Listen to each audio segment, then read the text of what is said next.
Well. Check this place out, Quill. Isn't this nice and cozy here? Has a nice little table. Hey, why don't you go sit over the table over there? Maybe we'll have a little discussion, you know? I really don't think we're supposed to be here. Nonsense. I am the Chaos Bard. I can go where I want. As long as nobody sees me, that is. Wait, hold on a second. What are you doing here? Oh, gotta go! This isn't your show. Get out of here. Go on, get! Sorry about that, ladies and gentlemen, and all listeners alike. Don't know where he came from. Some weird, gnome-looking guy. Not quite sure what this dude is. But anyways, hello, listeners. Welcome to Over the Table, where I, Hunter, get to interview TTRPG makers and content creators alike. And for today's second episode, I have a special guest here with me. He is the Dungeon Master for the popular podcast Tomes of the Chaos Bard, a popular family-friendly show where they get to go on crazy adventures and pursuing hijinks alike. And this guy is also, I consider him, he's a very good friend of mine. So, Dave, it's a pleasure that you get to be on here. Thank you for the invite, Hunter. That's a high honor to be considered one of your friends. All right, so just tell everyone a bit about yourself. Who are you? Yeah, so as Hunter said, I am the DM for the family-friendly podcast, Tomes of the Chaos Bard.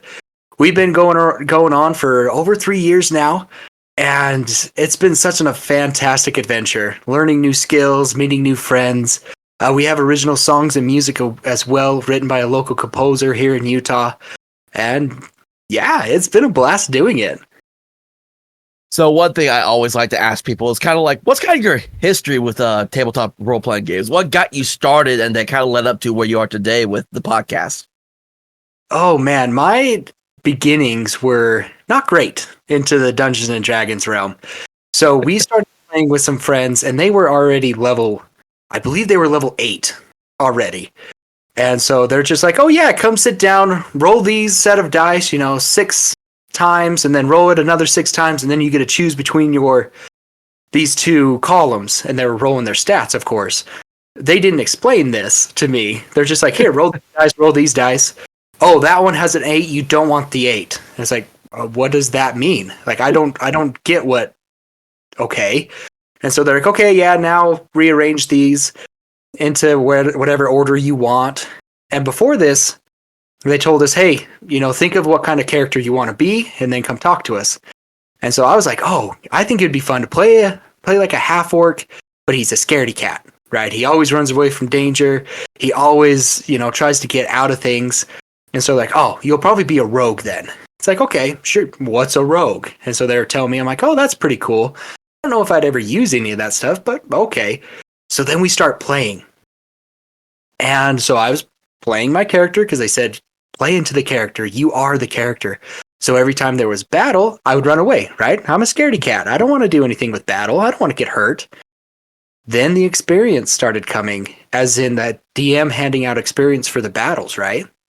And it would come to me, and he's like, okay, we're moving on. Wait, what about my experience? And he's like, you didn't participate in the battle, therefore you didn't get any experience. Oof, yeah. And I was like, well, nobody told me this, how do you gain experience in a game that you told me I could play a character how I wanted? So I was a little frustrated about that. There's a few other little things that came about, so I about quit. But once I started getting into it, because my wife was having a lot of fun with this. So once I started delving into, how the game is ran, how you could play different characters, how everybody else was role-playing, I fell in love with it. And so I wanted to share it with my friends. And so I started DMing for them about a year later. So I've been playing Dungeons and Dragons since, and this is a point between me and my wife that we argue about. I think we didn't have a kid then, and she says we did have a kid then. So it ranges between 2016, 2017, Out of curiosity, do you remember which version of D&D that was? It was pretty much brand new 5th edition, when 5th edition just came out. I was about to say, because I was like, because a lot of people I talk to, like I've videoed like some of the older people that started with like first or second. I've had like a handful that done 3. I've had one so far that's done 4th edition so far was his start. And he said he liked it despite all the craziness that 4th edition gets.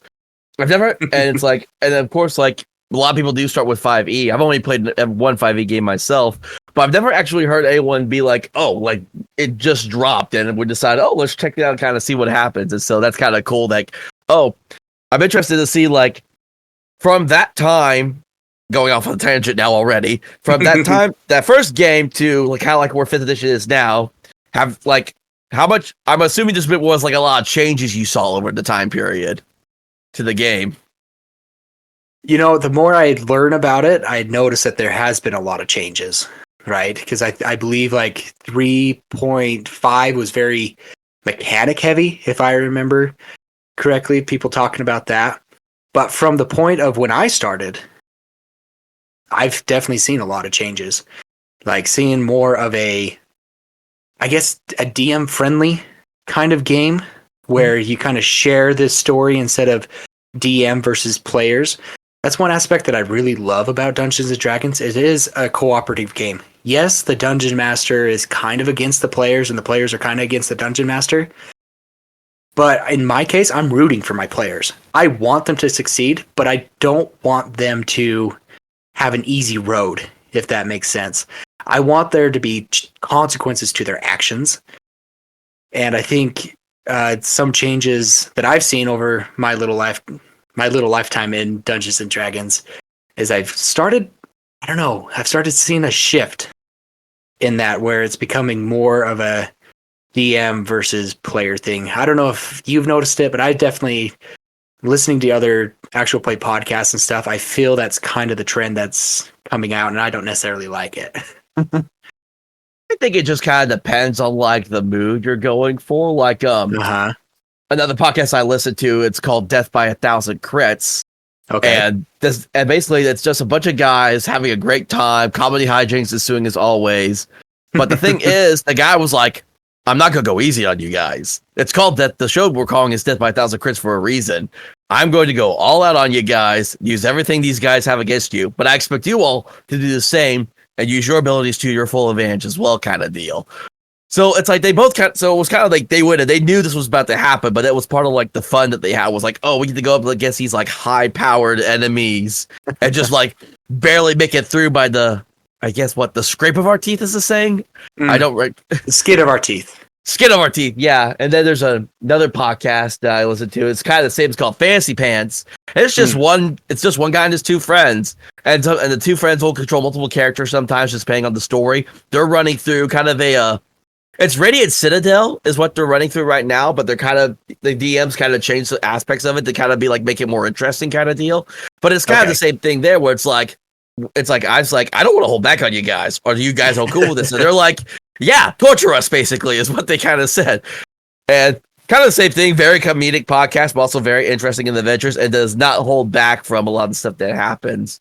So it's kind of a weird like combination of both, where it's like there's tables that are like, yeah, we want the extremes, and then there's like other tables that'll be like, hey, we're just kind of, because I know like how when I'm playing or running games, it's an escape. I want to have fun. I may not always want that high level encounter.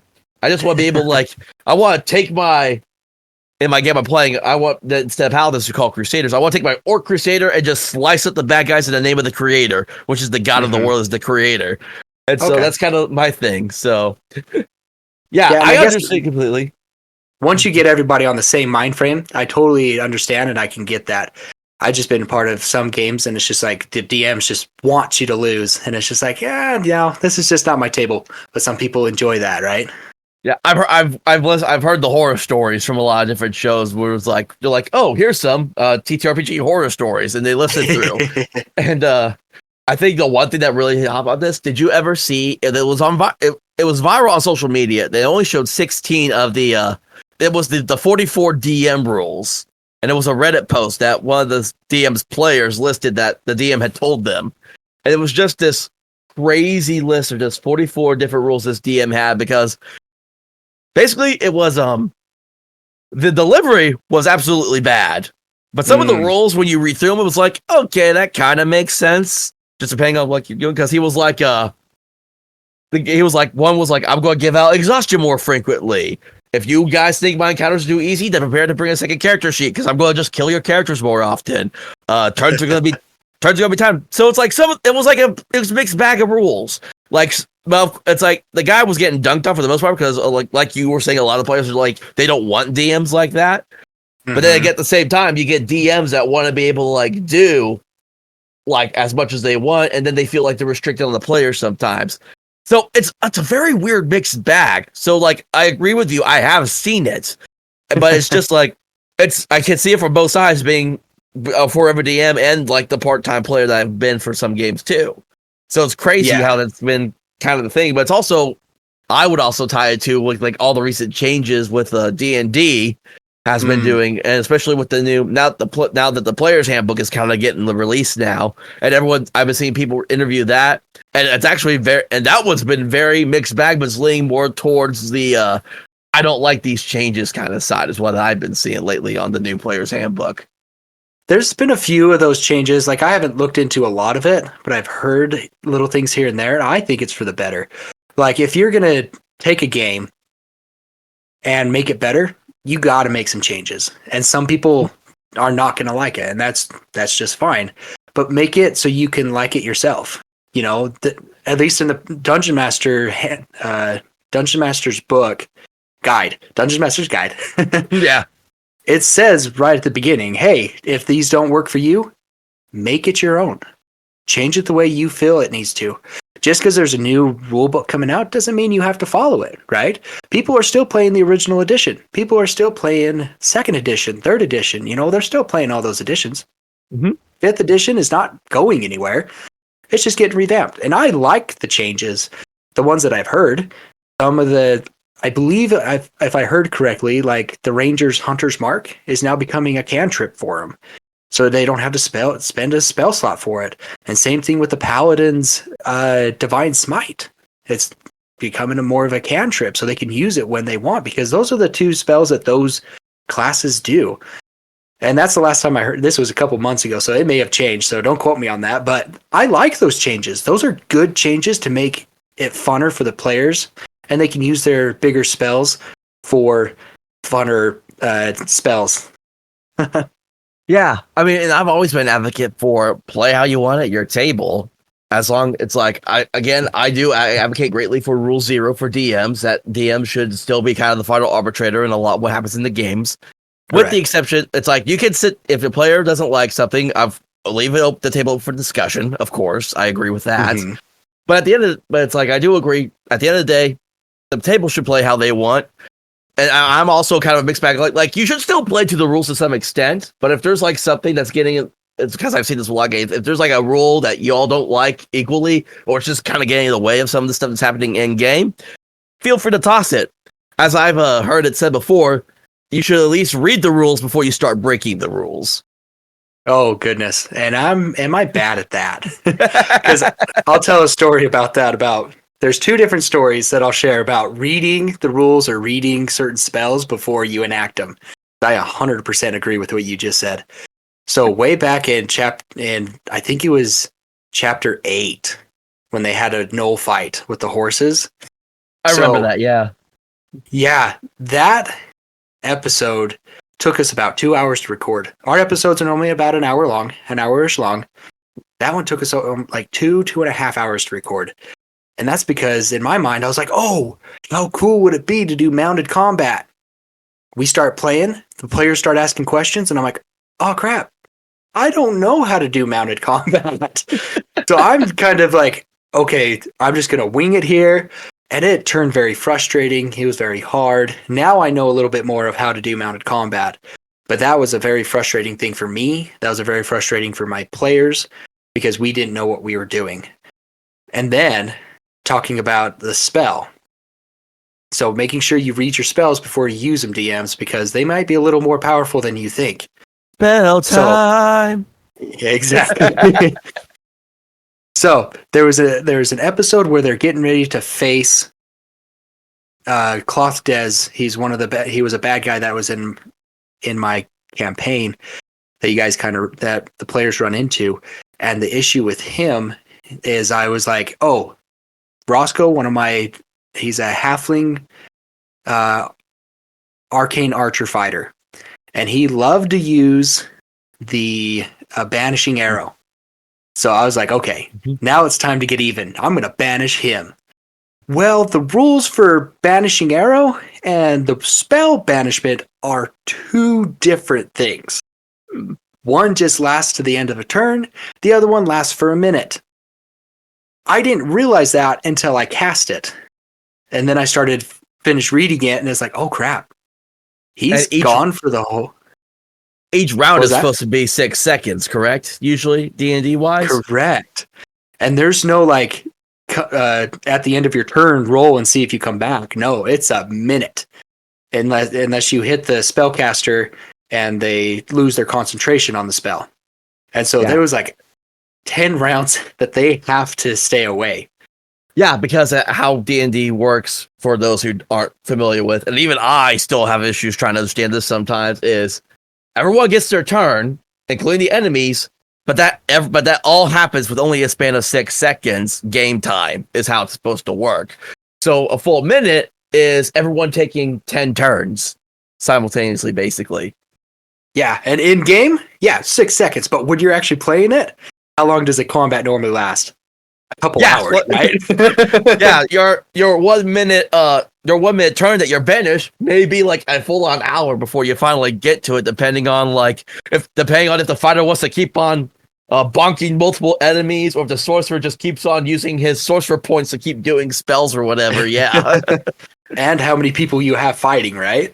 Exactly. How many enemies? Like, it can go for a long time. So I felt really bad because he was one of our tanks, and it's like, crap. The players are starting to get beat up, right? And this is one of those times that, like you said, sometimes you have to play with the rules a little bit, bend them to how it would make the table feel better, how you could fix things. Because the way that I fixed it, because the players were getting destroyed. Like, they started going down, they started getting really hurt. And I'm like, crap, they need Roscoe back. They need their tank back, because he does a lot of good in battle. So I kind of played with it as in, okay, he's feeling something. He feels that, because he's very empathetic. Is that the word? Where you kind of sense what other people are feeling. Yeah, I think that's empathetic, yes. And so even though he's kind of in a separate plane, he's starting to hear the cries of his friends. Crap, I need to get back. And so he kind of forced his way back. And that's kind of how I played into it. And it turned out really good. But as a DM, that's sometimes you got to play with that a little bit. Like I said, I'm on their side. I didn't want the players. I wanted it to be hard, but I didn't want anybody to die, right? I didn't want anybody to have to make a new character. But it was such a unique thing. But if I would have read the spell correctly, we wouldn't necessarily had that fun moment either. That is true. And since we're already on the subject of the podcast, how did Tomes of the Chaos Bard came about to be? Because I know there's a whole story behind it. I know you've mentioned several times on the podcast, but I always like to hear it again. So explain to listeners how this all came to be. Yeah, so the podcast, for a while, I think we started doing it about 2018, 19. I started recording our sessions. And that was just for a me thing, because I hate taking notes. And so when you, as a DM, it's like, that is one of the requirements, right? If you want a cohesive, flowing story, you have to take notes, you have to pay attention. And I'm just so squirrel on a lot of things of like, oh, that's a cool thing. Maybe I'll do this. Maybe I'll do this. And then I forget about all these other past events that happened to my players that I can tie in. So I was like, okay, I'm going to start recording these. And so I recorded them and I sent them out to our group. So when we get ready to play again, they can listen back and be like, oh yeah, that's what happened last time.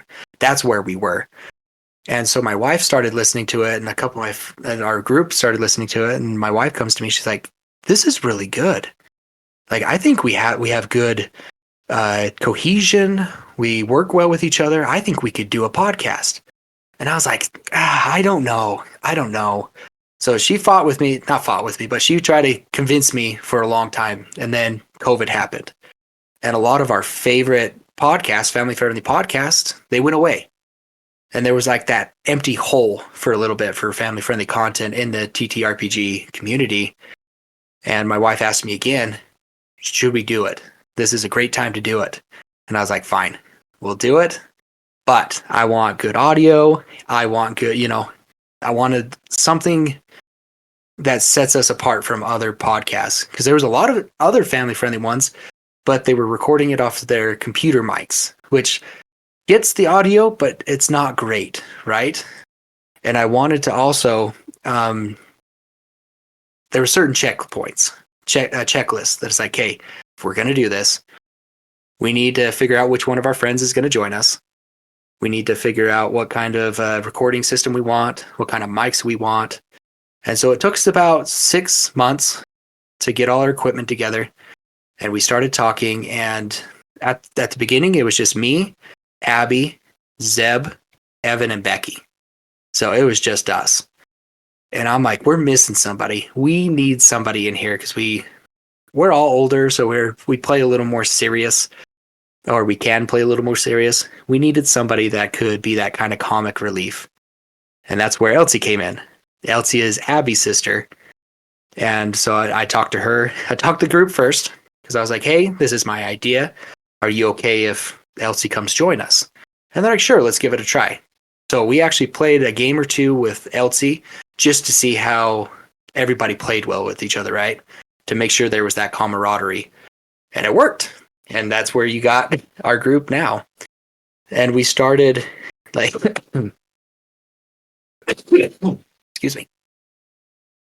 And so then we started recording. We started recording late 2020 and we started releasing in February of 2021. And we've never looked back. It's been such a fun experience to grow. And it's amazing to me. We've been going about 3-ish years. But listening to our old episodes to the episodes now, it amazes me how much we've grown. How much my DM style has changed. How much my players' role-playing has changed. And it's been very, very impressive to sit here and watch the growth of my players through this process and the different skills that we've been able to develop as well. Yeah. So one thing you haven't mentioned yet, but I remember this detail. You all had started recording at one point and then decided you didn't like that one and redid the whole thing at one point. We almost did. So for episodes 1, 2, and 3, we had a lot of audio issues, right? And we thought about going back and recording it. But ultimately, we decided not to because it would ruin the raw feeling, the raw emotions of it. And trying to capture that again, I think we would have lost it. I don't think it would have had the charm that it has. Even with the audio issues that those ones had, I think people were able to look past that. And I've listened to other podcasts, actual plays, that they admitted, yeah, we did a scene, we didn't like it, so we went back and re-recorded it a different way. And I feel if you want the feeling at the table, that's kind of a cop-out. In my personal opinion, that's my opinion. And I didn't want that feeling for our podcast. I didn't want to have to look down the road right now, looking back, to admit, yeah, we messed up, and so we tried to fix it, and ruin that raw emotion that those first 3 episodes had. They would have been lost, and I feel like the listeners they wouldn't have noticed, right? Because that's the only part that they would have heard. But I would have felt that I would have cheated them out of something. So that's why we kept those in there. Okay. I guess I just misheard that because I thought I heard something completely different when I was listening to like a past episode and it got brought up. So that was a mistake on my part. Now, the world that you are playing in, the world of Caleth, is that correct? That is correct, This is yes. your homebrew world. How did this come about? What kind of gave you the inspiration to create Caleth? So I wanted a homebrew world out of laziness. Excuse me. I created out of laziness, not knowing how much work it takes to make a homebrew world. So I'm like, I don't have time to read a module. I don't have time to read all the books about different worlds. that people have already created. So I'm like, I'm just going to create my own and we'll go with it. Well, then I started getting a little obsessed with it. Like once I decided to be a DM, it took me like 6-7 months to actually start playing because I was like, okay, I need to know what happened in the first age. I needed to know what happened in the second age. I needed to know the history of my world in order to portray it. And I need all the cities, and I need to know all how the races connect to each other. I needed to know everything. And I remember my wife eventually coming, she's like, if we don't start playing, we're probably never going to play. So we just need to sit down, schedule a time, and do it. And I was like, okay. So then I changed my idea to starting with something small. But then it ended up turning big. But starting with one quest, send them out a little bit and bring them back. Okay, now we can go further. Sending them out even further, bringing them back. And that was a very good thing for me because then I could kind of see where my players wanted to go and wrap them. So when I first started Heleth, all I knew is I had a town called Hill Tudor, which is still in the podcast era. It's just down south where we're playing up north. I knew that. And I knew that there was a forest named the Hill Tudor Forest. Or if you're on the northern end, it's called, oh crap, now I drew a blank. I'm going to be embarrassed because I don't know the name of this forest. But it's the forest up by Glendale. So it's kind of like the Glendale Woods, the Rowan Woods or something like that. I forget exactly what it was. But they call it a different name up north because it's a big forest. And then I just kind of grew it from there. And that was our first campaign. When we started our second campaign, because kind of did a TPK, so we decided to start over. But the development of it has been very organic. The information that my players gave me, it's like, oh, you're interested in the elves. Okay, let's flush out the elves a little bit. Oh, you're interested in this bad guy group. Let's flush them out a little bit. It's been a very slow process. And anybody who wants to create their own world, start out small. It's okay to start out small, not know everything, because as you play, you'll flush out your own history. Or, like I've done with my players, hey, you're a forest gnome. Okay, I don't know about a lot of forest gnomes. Why don't you create your own hometown? Here's where in my world, here's where the forest gnomes live. You tell me what their government's like. You tell me what kind of activities they do there. You tell me the name. And then we'll play with it from there. Because it's a co-op group. It's a co-op world. It's a co-op game. Why can't we create it together? Yeah, so it's like you're starting inside, working your way out, which Yes. that's actually a really cool idea. I'm kind of doing the same because I'm about to start what my current game I've been playing. It has rules for a hard mode kind of setting. Okay. And a lot of us were like, we haven't tried this out. Let's try it out and see what happens. And so, because in this one, you get abilities based on your, instead of classes, they're careers, and you get to pick 2. So you get like maybe 6 abilities total. Well, in the hard mode, you pick 1 career only. And you just get the abilities from those, and then you can kind of pick your other skills that it would usually give you. But then now, because you only have the 1 career, you get to pick out the skills of your choice instead. And so, interesting. I'm taking I have one game that I really like the setting for. I'm taking that setting, and I'm having them start in this one town off the edge of the continent. And they're either controlling multiple characters, so they have ones that are kind of going out on the adventures and stuff, but then they also have people that are kind of like part of the town council, kind of seeing the day-to-day operations kind of stuff that's also going on as well, because there's rules for that as well in this game. And so, and then as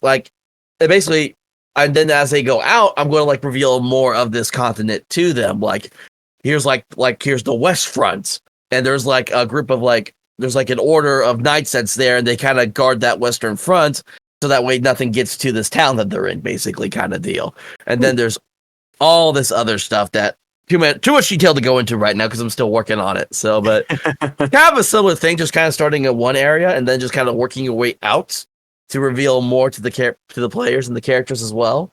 So I like that concept. That's really cool. Yeah, so when I recently had a fan ask, it's like, "Oh, can you send me the details of all of your world? I just love your world and stuff." And I'm like, if you knew how little of the world I know, like of my own world, it would surprise you because it's exactly that. Let's see what the players are interested in and grow out. 'Cause that was one mistake I made in my first campaign is I developed all these what I thought was cool and unique stuff, but the players ended up not even going towards it or even paying attention to it. They started going left instead of like, hey, you needed to go straight. Oh, now you're going backwards. Great. I don't have anything going backwards, you know? And so I definitely developed and grew. Okay, let's go with what the players want. Let's go with how they see things. And then when I see an opportunity, let's twist it and throw my stuff in. And that's been really fun because it throws the players a surprise, right? Oh, I thought we were going this direction. Oh, wait, that one thing we did back then has affected this. That is so cool. And I'm like, yes, exactly. And I had this all planned. It's like planning, don't taking. What's that? Exactly. Because I know for me, as a dungeon master, the planning process, that has always been a struggle for me. The plan, I used to write 10, 11 pages of notes for almost every session because I would do if and statements. If the players do this, then this. If the players do that, then that. So I'd have like, they go to Avalon. They're trying to talk to this lady Alim to go talk to the Duke. They want a meeting with the Duke. They have to talk to Alim. And so I'd have like 5 if then statements. If the players say this to Alim, she says this. If they say that, and it got stressful. I was starting to have burnout. And then I listened to one of my favorite podcasts called How Not to DM. And there, I really liked it because it talks about the mistakes that dungeon masters make. And I forget her name, but in one of those episodes, she said, do bullet points. Get a scenario, and then just do the important things that the players can't change.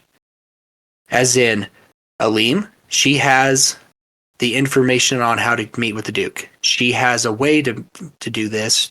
Give them, this is what the NPC can do for them.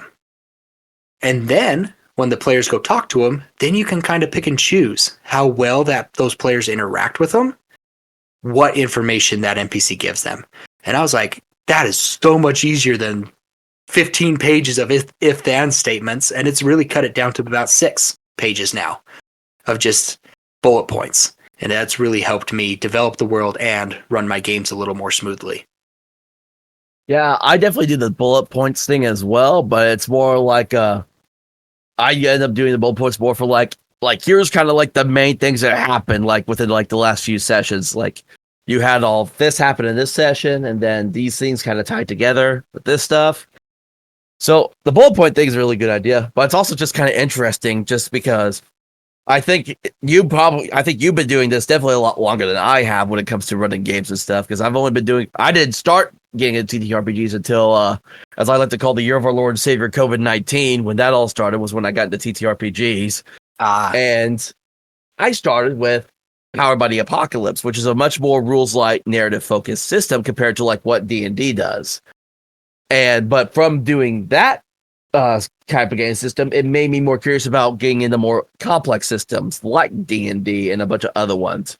I'm still an advocate though for like people should try other games besides D&D, but I'm not taking away at all that D&D is a good game in its own right at all. Mm-hmm. People can play whatever games they want at whatever table, but I like all these different TTRPGs I keep discovering all the time. It's like lets me try my hand at different things. Like I got first edition Gamma World from the TSR days just the other day in the mail because I had a friend I was watching who was doing an actual play of that, and I'm like, oh, I'm going to get that and check it out.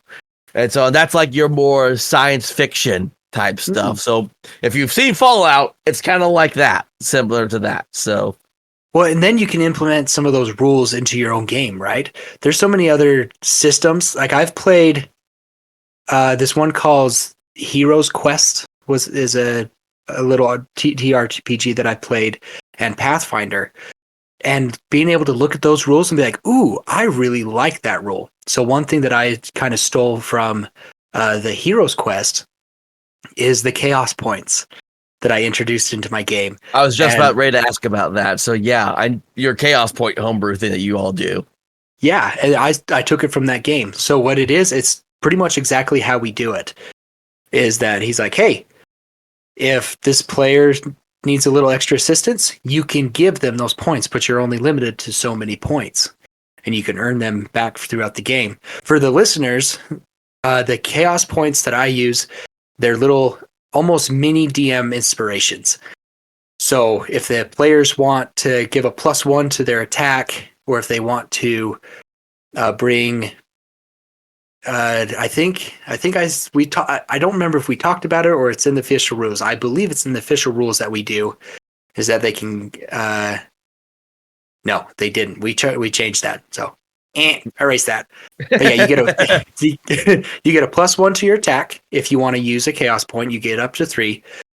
Other players can give you 1. Only one other player can give you a +1. So you can get a +2. But also we had this long discussion about saving NPCs. Because, like, players, if they go down, they get to make death saves, right?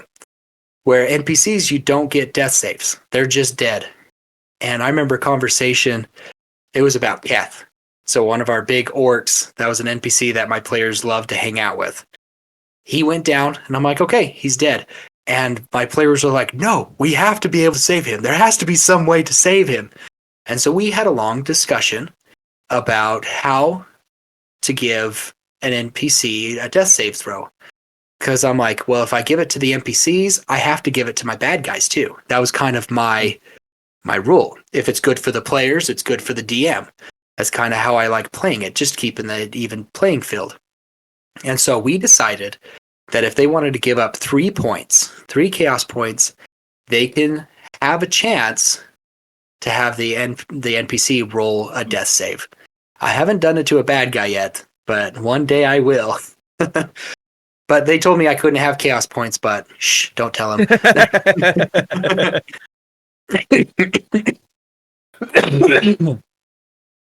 But it's been interesting because I think Keth has technically died like 3 times, and he's saved every single one of his death saves so far. It's been fun, and it adds that extra little twist. The chaos points have been a fun addition to our game that way. Yeah. Same podcast talking about the Fancy Pants podcast again. They have the DM will give players kind of like buttons for inspiration because Fancy Pants constant pant jokes. So like it's like unzipping, critting your pants, that kind of stuff. Now, it's not family friendly whatsoever, but it's still very hilarious for me that I enjoy it. So, but the buttons can be like, oh, you can use a button to like give yourself like advantage, or you can use 2 buttons and give the DM disadvantage on a roll kind of deal. And I think they have like a few other different mechanics your buttons can do. I just can't remember them all at the top of my head. So they don't use them too often. They'll like the guys like to hoard them, and then when it's like, oh, hey, I have all these buttons, disadvantage to the DM. Because, like I said, the DM doesn't hold back. So it's like those buttons can come at like the perfect opportunity if you use them right. That's awesome. And that's the creativeness of the players. With Pathfinder, like, play all game systems you want, and you can, because you'll learn a lot from those systems, what you like, what you don't like. With Pathfinder, I'm still playing with the idea, but in Pathfinder, if you roll so much higher than their AC, it actually counts as a crit of some kind. And I was like, that's interesting. So I'm trying to think of a way to implement it in my game because, of course, with Pathfinder, you can roll up into the 30s, almost the 40s, depending on your roll, because your modifiers are +10, +15, depending on what kind of build you got. Where D&D, like the max is sometimes it's max 10, depending on if you use spells or if you power game it. And so I've been thinking and debating. It's like, well, one of my homebrew rules is that when you crit, your extra damage is already maxed. That's one of my homebrew rules. I heard it before and I loved it. So when they crit, so let's say they had 2d6 of damage, they crit, now that turns to 4d6, but that extra 2d6 is 12. It's automatic 12. They roll their normal damage. Where I'm thinking about adding that extra crit if you go above, let's say 5 points. If you go 5 points above their AC, you get a roll crit damage, but you have to roll the dice instead of getting that automatic one. It's something I'm playing with. I haven't implemented it yet, but I've been talking to my players about it, seeing what's the fair point, because it goes with the enemies too, right? It's like the players at first were like, oh, that's cool. Yeah, that's an awesome idea. I'm like, but it works for the bad guys too. Oh, no, we can't have that. Yeah. So I always interesting because I hear different things about what happens when you like critically when you get the nat 20. Like there's like I've heard just deal max damage. I've also heard double damage dice. I've heard roll and double the amount of damage you rolled. So I don't know if there's like an official way of how damage works when you crit, but those are just like 3 different ways I have heard people do damage on nat 20s. And what I would love to see crit fail fumbles on nat 1s. Like what happens to your weapon if you strike someone and you roll a nat 1? Does that weapon break? I think that would be an interesting little mechanic. Like, or do you drop it? Does it break? What happens? I think that's something that I would love to see more in like. Because I think Morkborg, which is kind of like an old school type game, but it's also very more grimdark and hardcore with its playstyle. If you like, will lose your weapons if you attack and get a nat 1 on the die. Like I've heard some DMs like sometimes the player rolls a nat 1 and they're able to hit the player or the bad guy. But now, say they're facing a heavy plate or full plate armored guy. So they're able to hit him. They don't do any damage, but now their weapon is stuck in the armor. So now they got to try and figure out how to get it out. And so now they're kind of grappled. And the enemy gets advantage on that. I've heard of that before. I used to play with crit charts and fumble charts. But I found that like some situations when you roll them, it's like that doesn't quite fit in this scenario because a lot of them are dealing with combat.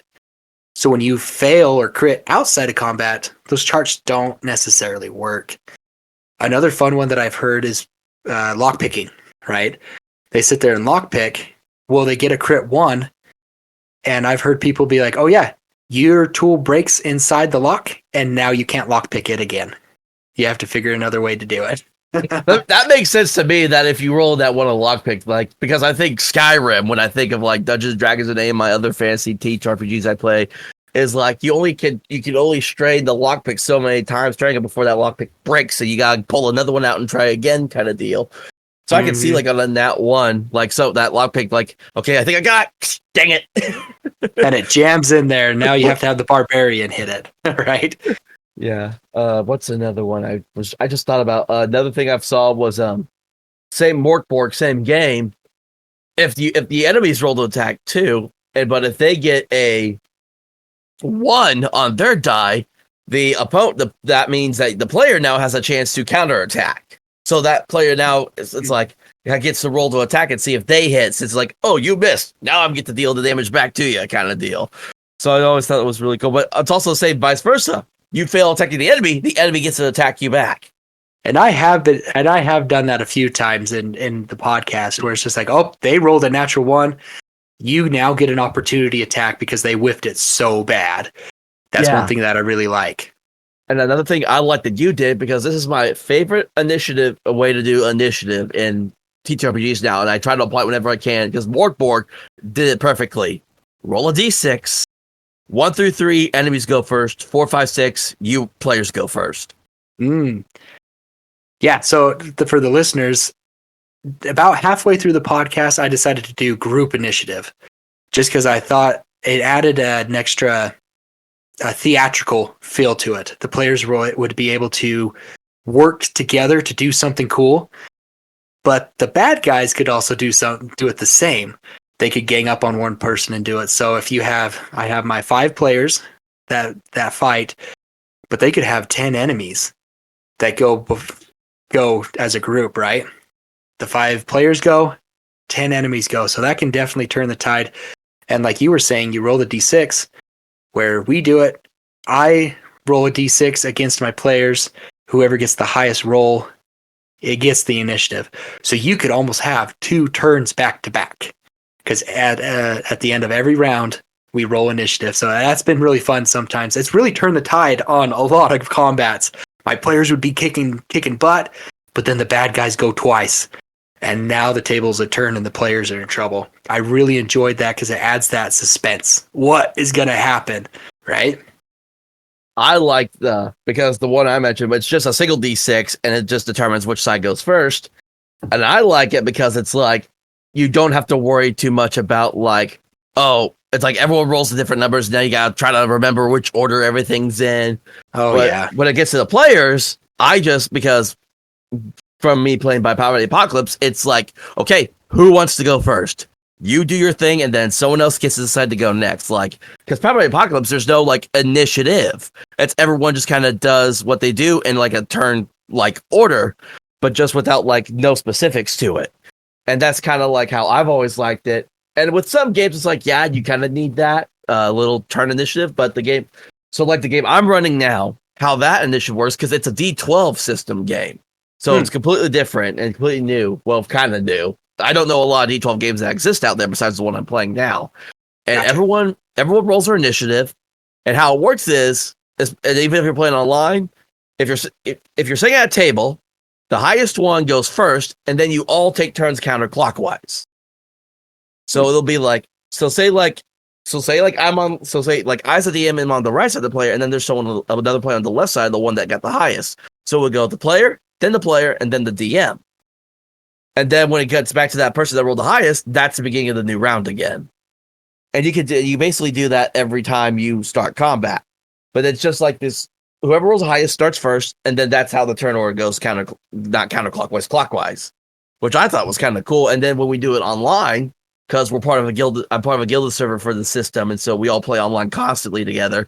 We all we type our names in like the group chat, and then someone screenshots that, and that's kind of the order everything will go down. So say the person that's second on the list rolls the highest, and then it'll start with him, and then just kind of go down, and then once it reaches back to him, that's a new turn.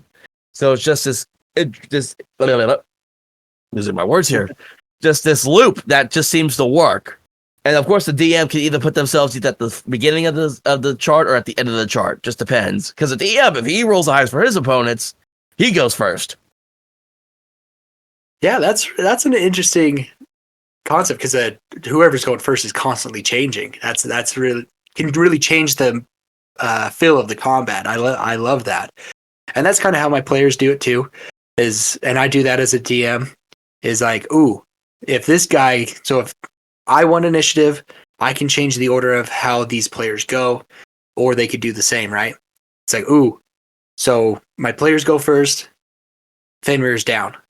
Mm-hmm. So let's get Boudreaux to go first so she can save Fenrir's butt, and then maybe he can have another turn in that initiative order.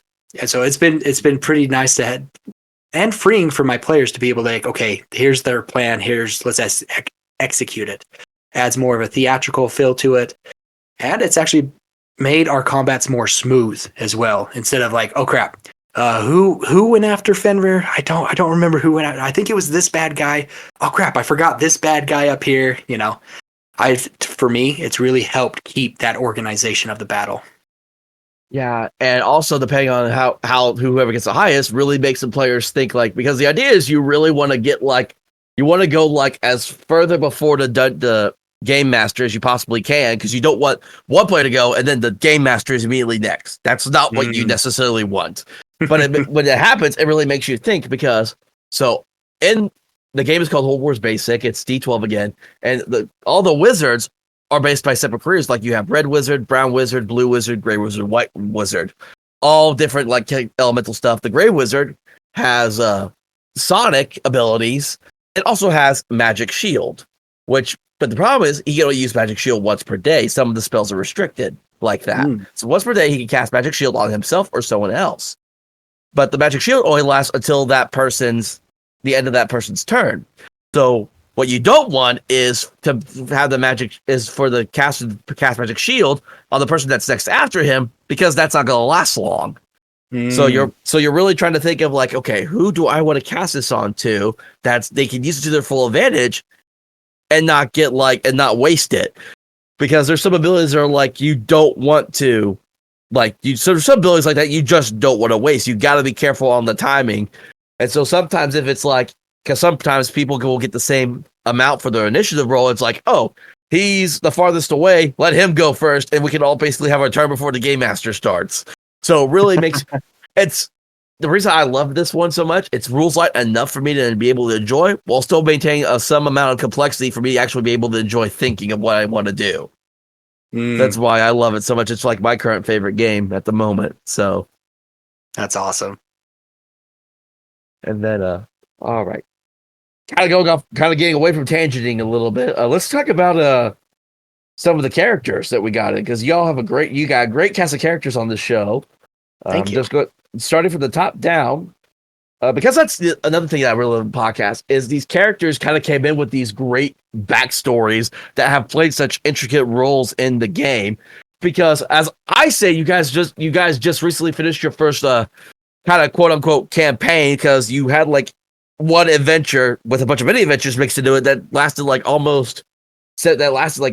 little over 70 episodes, I think. Where Correct, yes. You had all these different things that happened, but you were still trying to do the same thing that y'all were trying to do to begin with. So so the quote unquote first campaign I say of the game is kind of over, and y'all are about to start something new.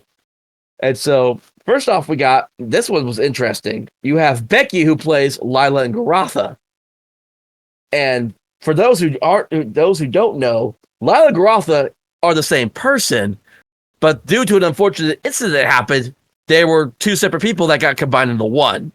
Mm-hmm.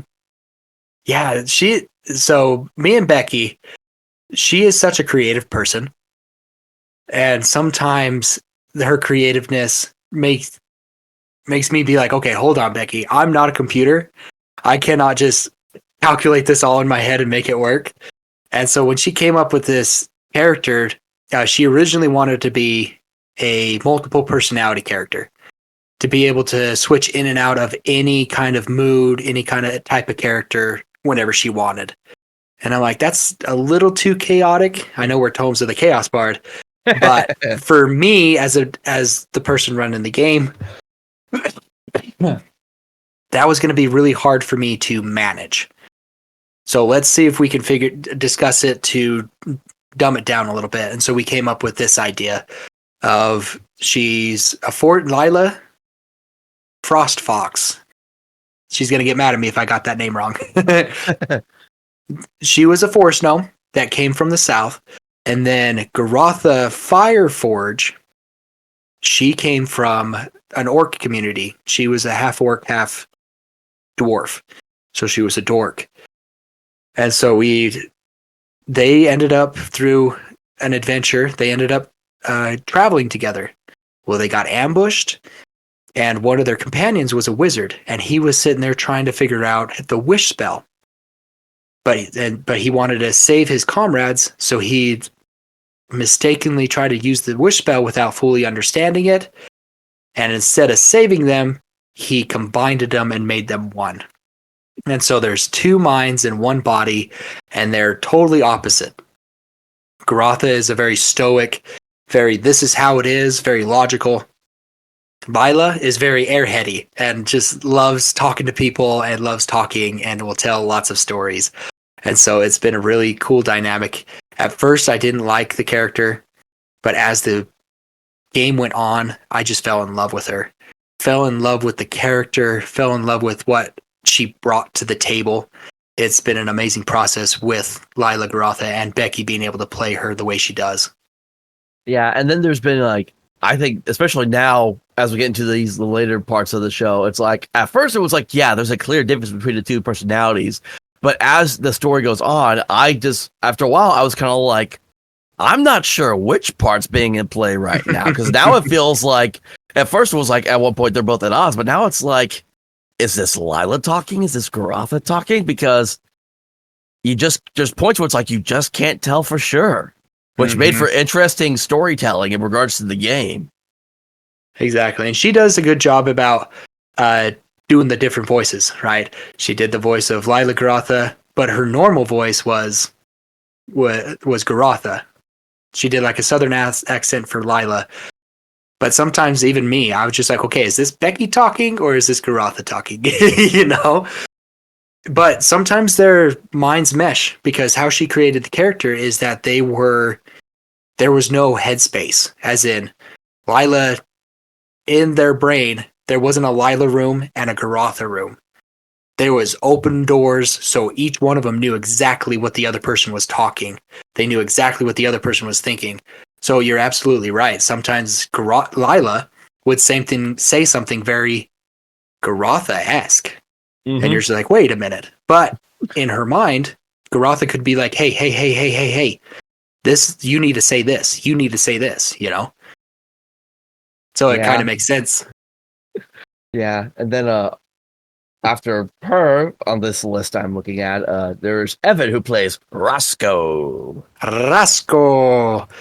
So Roscoe, halfling fighter. Evan, he's just like, this is the kind of character I want to play. He had no backstory. He wanted to be basic, basically. As soon as you find out, like, he wanted to be basic. Yeah, which is funny because that's kind of how I play. Him and Evan and Zeb, Zeb plays Fenrir, they're played very much like me. As in, I have this character idea. I'll figure out my backstory as we play. I'll have a few little things, but it's just like, I like to have that little freedom to be able to create my backstory as it becomes relevant. Or unless the DM asks me for more information, then I'll come up with something to help them do some kind of story.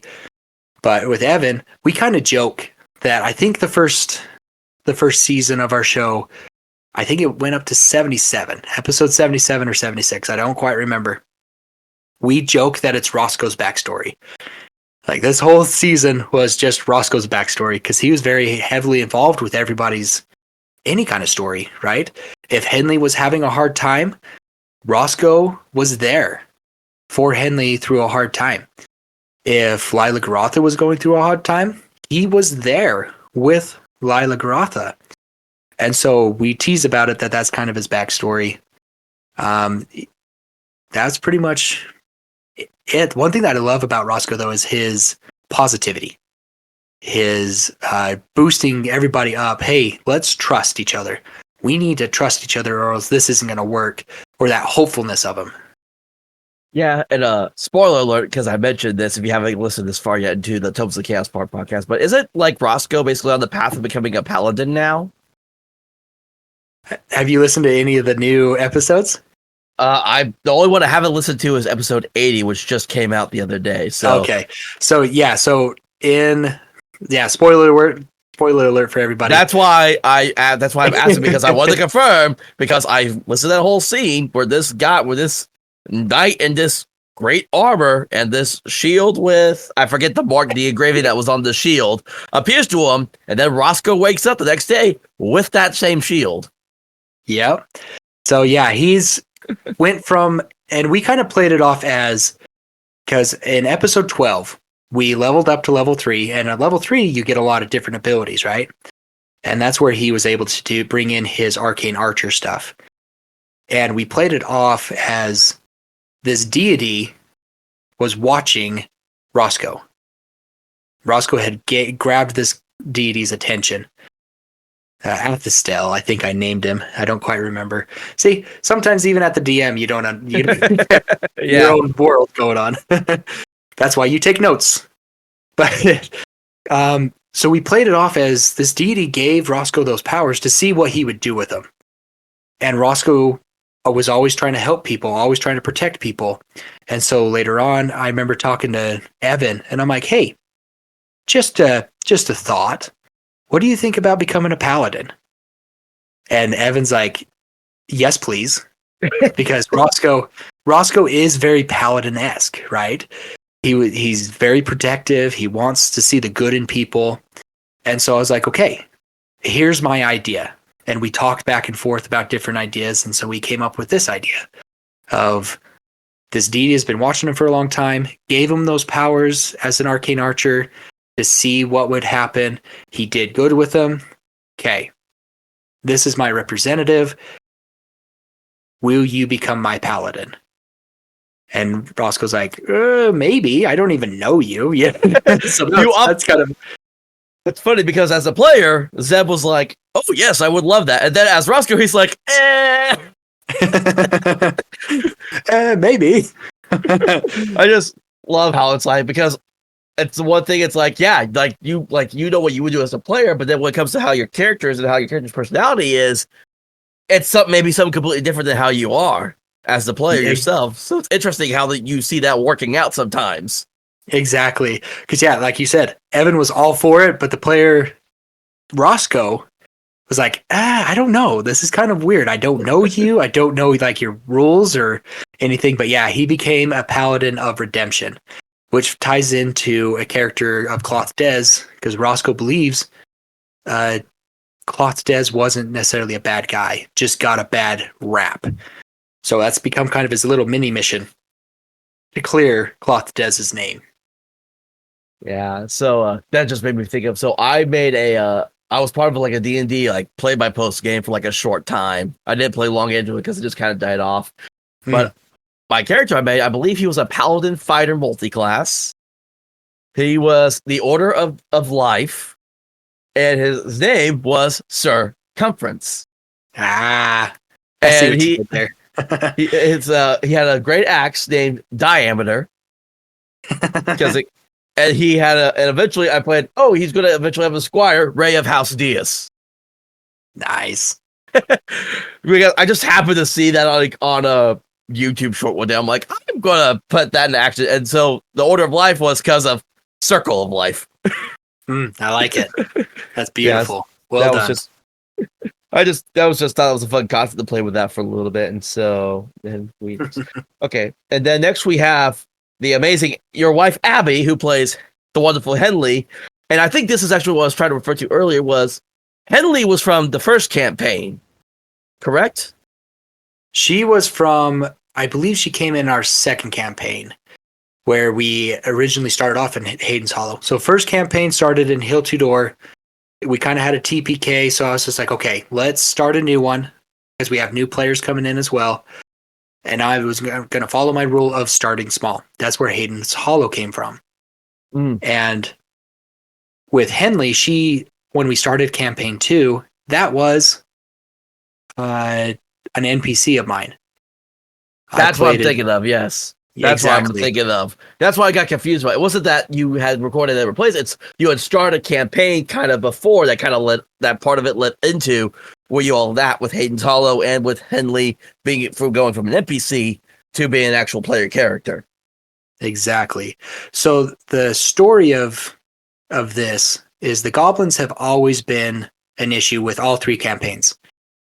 But as one campaign ended, because of tragic means, I would say, okay, time jump, it's been 6 months, or time jump, it's been a few years. So from campaign 1 to now, it's probably been about 4 years that the goblins have been kind of gaining power. And so Henley's backstory is the goblins have destroyed her fort. She's a ranger, destroyed the fort, and Henley's kind of to blame for it. So she has some PTSD from it. And so when I was playing her as an NPC, I would really get into that kind of PTSD. Every time the fort was brought up, she would just enclose. She wouldn't talk. She would just, blank out a little bit, freak out, because she remembers the fire. She remembers all those bodies of her friends, and she just freaks out like a PTSD traumatized victim would. And when we got ready to start recording the podcast, my wife's like, I would really love to play her. What is her information? What is her backstory? I really want to do this. My wife, when she plays characters, she likes to think of an idea of, I want to be more sympathetic or empathetic to people that have X problem or X disability. She played one character that was a cleric that couldn't have kids. Her dream was to be a mother, but she couldn't have kids. And that was to help understand her cousin, who couldn't have kids. And Aw. so she was able to sympathize with her a little bit more by playing a character like that. So she wanted to play Henley because Abby's mom struggles from depression and anxiety. And so Abby's like, I want to kind of understand my mom a little better so I can help her. So I want to play a character that kind of has similar issues. And it's been really nice for her to delve into those things because it's helped her have a better relationship with her mom, but also with herself, with going through similar things in her life, right? Dealing with anxiety and depression. She's like, oh, I can work through these feelings and stuff through role play in a safe environment than having the consequences of real life dealing with stuff, right?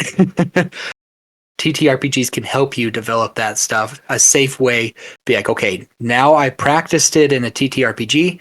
Now I can do it in real life and feel comfortable doing it. So that's a big reason why she decided to be this Henley Thornton, the Ranger.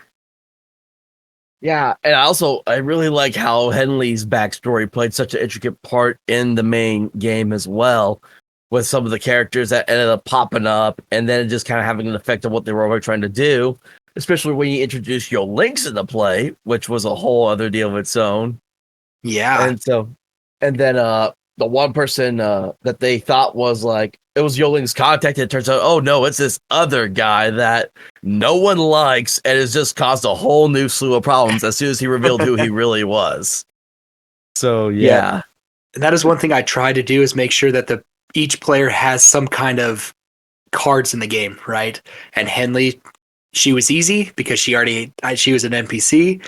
So I was like, okay, you're kind of going to be kind of my main, not antagonist, protagonist of this main quest that I have for everybody. Yeah, and I want to touch on this a little bit because I know this was a concern that I had brought up when this was all kind of going on, like later on, was all the secrets that Henley was having to hold back from everyone. When I started hearing that, my concern was, I think when I look at it from my point of view, if I was like a player, if I was like a DM for this game, I would be like, a couple secrets is one thing, but if it's all this stuff you're holding back that's intricate to what's going on, I feel like some players, I feel like some players would get upset, like, hey, we kind of need to know this, or otherwise something's going to happen, and we don't want to experience the consequences of these actions just because we weren't told everything. And I know I have brought that up, and you'll have to explain it to me again because I forgot the reasoning that you all had shared with me, because I know you all had said you all talked about it kind of like in advance to make sure, hey, this is going to be happening. Yeah, so that's what we try and do, is make sure everybody's on board.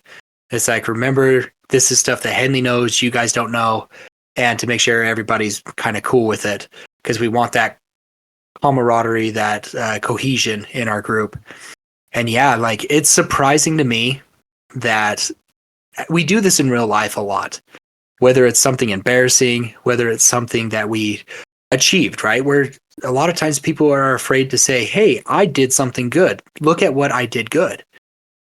Especially when it comes with bad things. You're like, no, I don't want to even talk about it, even though it'd be important to bring up. Almost every one of my players does that. I reveal something really intricate that could help them, and they decided to keep it a secret. And me, I'm like, no, you're supposed to tell the others. And the other players are doing the same thing, like, no, this is information we need. And so, yeah, Henley is definitely one of those. But now she's been able to, Roscoe's been able to draw that out of her. Be like, hey, this is important. You need to share this. It's kind of like like she's been through so much with him already. It's kind of, and now with Roscoe, Roscoe has always been like, he knows exactly what to say to the right person.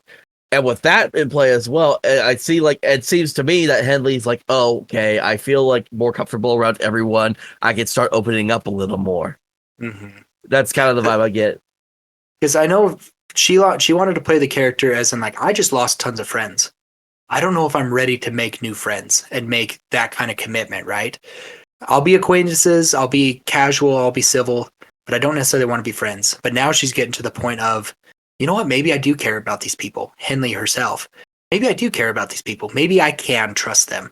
So that's definitely been able to open her up. Plus, like you said, Roscoe is very good at saying the right thing at the right time. That makes you think, you're right. I guess I will share more.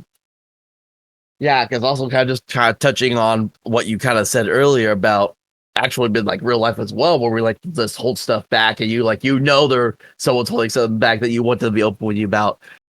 When I was I'm usually an open book for the most part because I've dealt with a lot of like trying to like just not be upfront about everything, but then after a while I was like, I need to be more open, which is why I considered like you guys as a whole, the whole podcast, like good friends, because it's like when I started going through a lot of stuff I was having to go through with my old podcast, that kind of following through, and then a bunch of other stuff happened kind of in between. You guys just happened to be there, and I was just like, I just gotta get some stuff off my chest. It was okay with you guys if I just kind of share, and you guys were just like, yeah.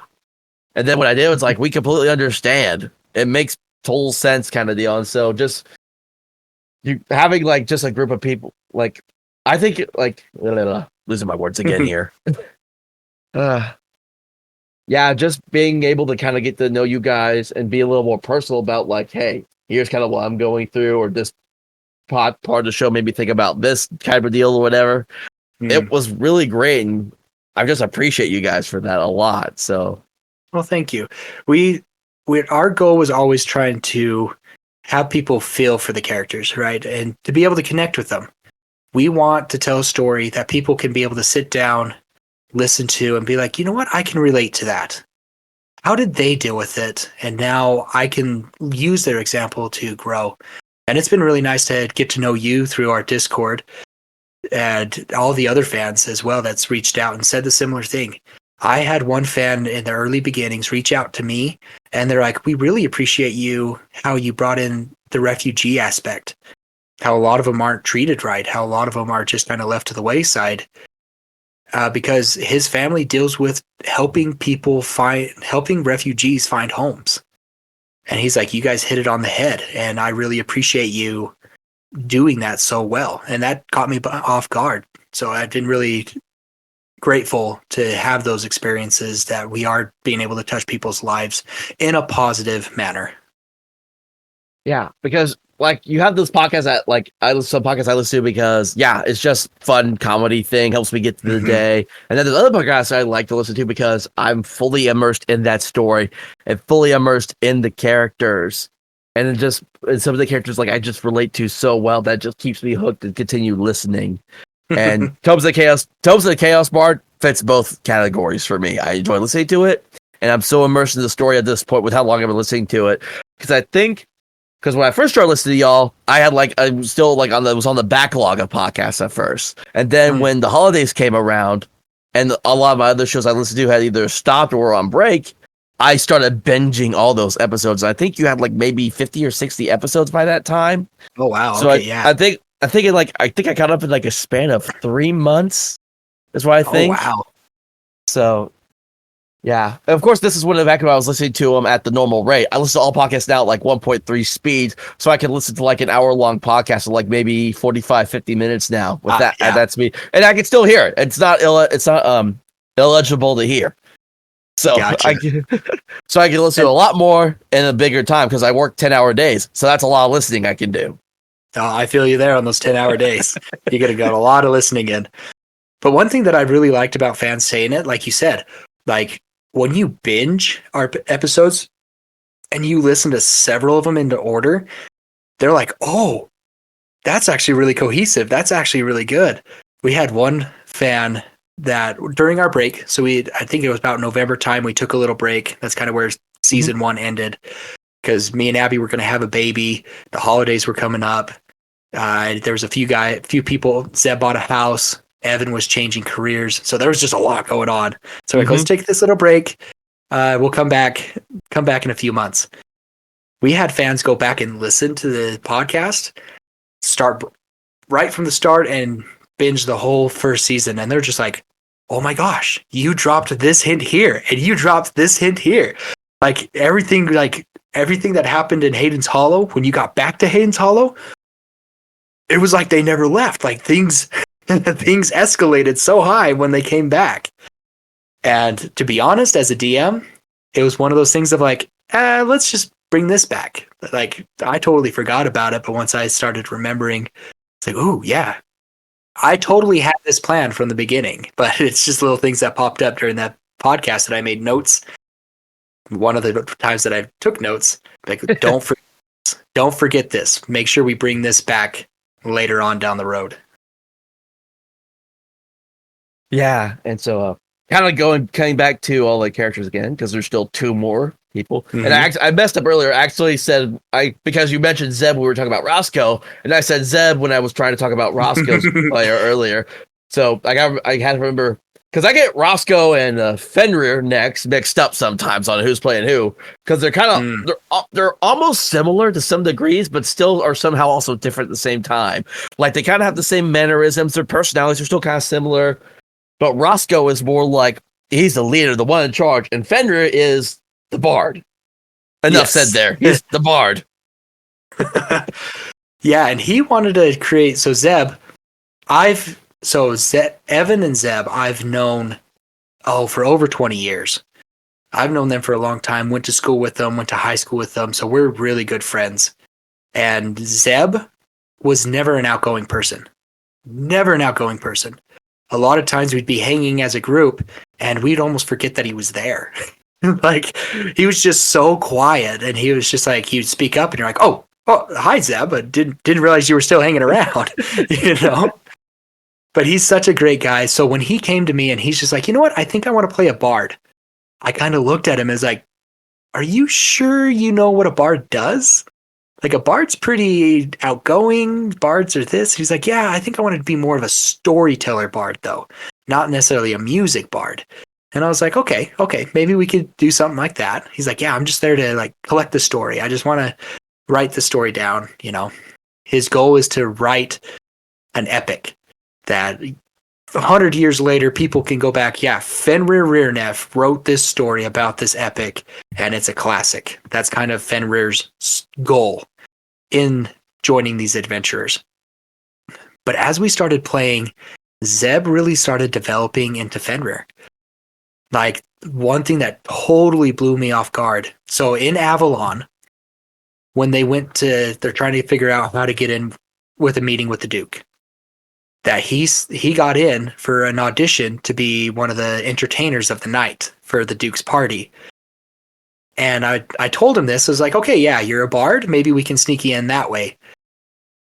But when it came to record that episode, I was like, hey, Fenrir, go roll me some performance checks to see how well you do. And he's like, well, actually, I wrote something. And I was like, okay, let's do this. Like, go for it, man.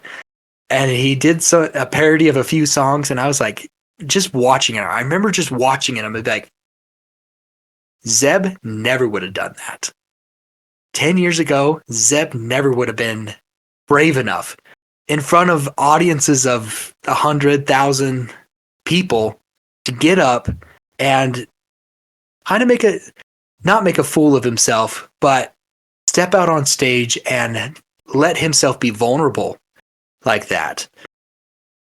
It was just amazed me. And it's one of those things, going back to what I said previously, of the amazing growth that these players have had because of this podcast and because of this experience that we've been able to do.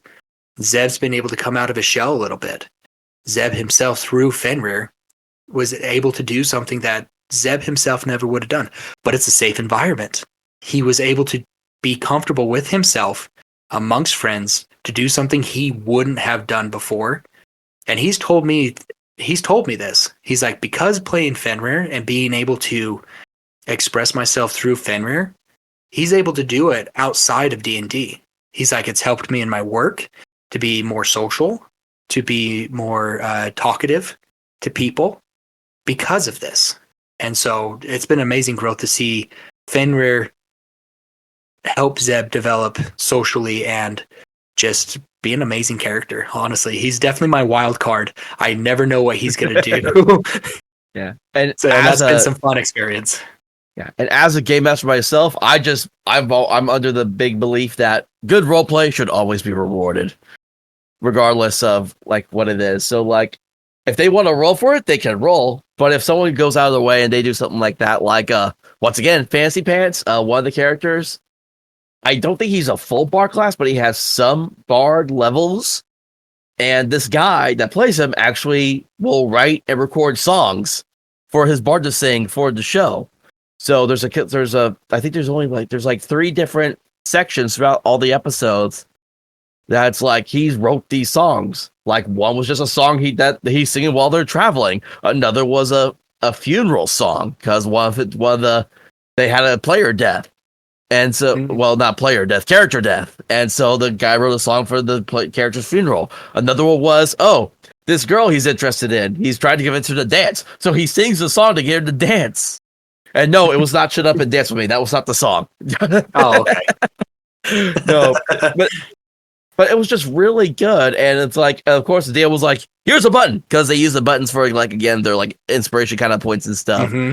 And it was just so good. And then, like, I remember, like, that episode where it was like, where Zeb was like, actually, I wrote some. I'm like, oh, this is going to be interesting. Because there's like, just because I remember that so well. Because then right after that was like, boom, big reveal happens. Right after. So that was really cool, too, at the same time. Yeah, Fender, like you said, I just said, yeah, you win. Like, you got the job. I'm not going to have you roll anything because that was phenomenal. And then our final, my favorite character of this show, which I do not hide because much as I love this character, Elsie as Boudreaux. Oh, beautiful Boudreaux. So Boudreaux, I remember her. She's a character. Boudreaux is a character that Elsie played kind of in a previous home campaign that I did for Abby's family. And so she tried him out, which he was an actual druid in that one. But in my world, druids are kind of hunted. And we'll get to that in the podcast itself, why they're kind of hunted. But so I said, you can be a druid, but I want you to know you're going to be hunted. People are going to be looking for you. So that could hamper some things. If you don't want that, then let's choose a different class. So she's decided to be a cleric, which we kind of renamed the shaman. It's the same thing as a cleric. We just kind of changed the name. Okay, because I was going to ask about that, because I know, like, when I asked about Druid's class, someone said, it felt like Druid with some of the stuff that Boudreaux does in the game, but then it's like the spells don't always line up, so it's like, and everyone was like, oh, Shaman, but I'm like, I know Shaman is like an official Pathfinder class. I know that. So I'm like, was this a homebrew thing? Was this just something you kind of renamed? So that kind of clears up for me. Oh, it's a cleric, just renamed and reflavored. Exactly. And so her story, or Boudreaux's story, is that because of things going on at home, Boudreaux ran away and went to live with the lizard folk, which is where she gets kind of her mannerisms, his misunderstandings of how culture, how outside world works, which adds so much flavor to the story in general, which is funny because, like, knowing Elsie for over 10 years now, a lot of what Boudreaux does is like, that's just Elsie. Like a lot of things that Boudreaux forgets, a lot of things that Boudreaux does, I'm like, that's just Elsie. And it's been fun to have that comic relief, but she's able to bring so much emotion in some stuff too. Boudreaux is definitely that comic relief, that person that can get a laugh in any situation and just make even a serious situation kind of a funny situation and a bouncy situation. But she's not afraid to let the emotions flow either. If it's a sad situation, let me be sad with that player or with the situation. Yeah, Boudreaux is the equivalent of smiling on the outside while trying to still keep it all together on the inside, for sure. Oh, but 100%, yeah. Elsie does such an amazing job with the voice. It's the voice that wins it for me every time for Boudreaux. That what did they say? The kind of the Cajun. Mm-hmm. Yeah, the Cajun accent that she just is able to pull off so well with Boudreaux, and just listening to him.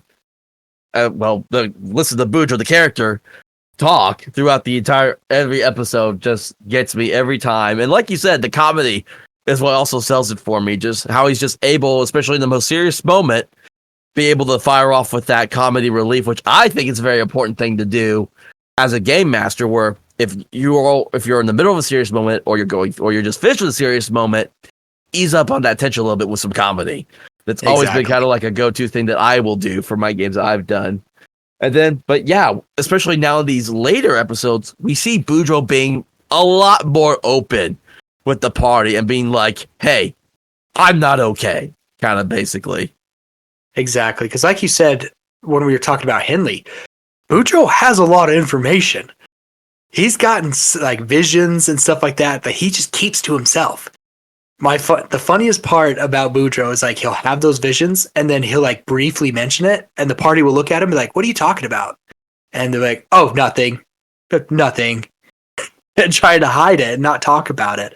But you're right. Now they're getting to a point of like, okay, maybe I should open up. And I think a lot of that is being able to see Henley open up a little bit, and Boudreaux being like, you know what, maybe I can open up a little bit more. Maybe the stuff I do know, maybe I do need to share it a little bit here and there. Because in the most recent episode that you haven't listened to, there's a big Boudreaux moment in that one too, that still hasn't really talked about it yet with the group, but holding some information that Boudreaux doesn't necessarily like to share. Yeah, and I think the big difference between how Henley was handling versus Boudreaux was Henley was all like, you could tell she had something, but would just outright say, I'm not comfortable talking about it.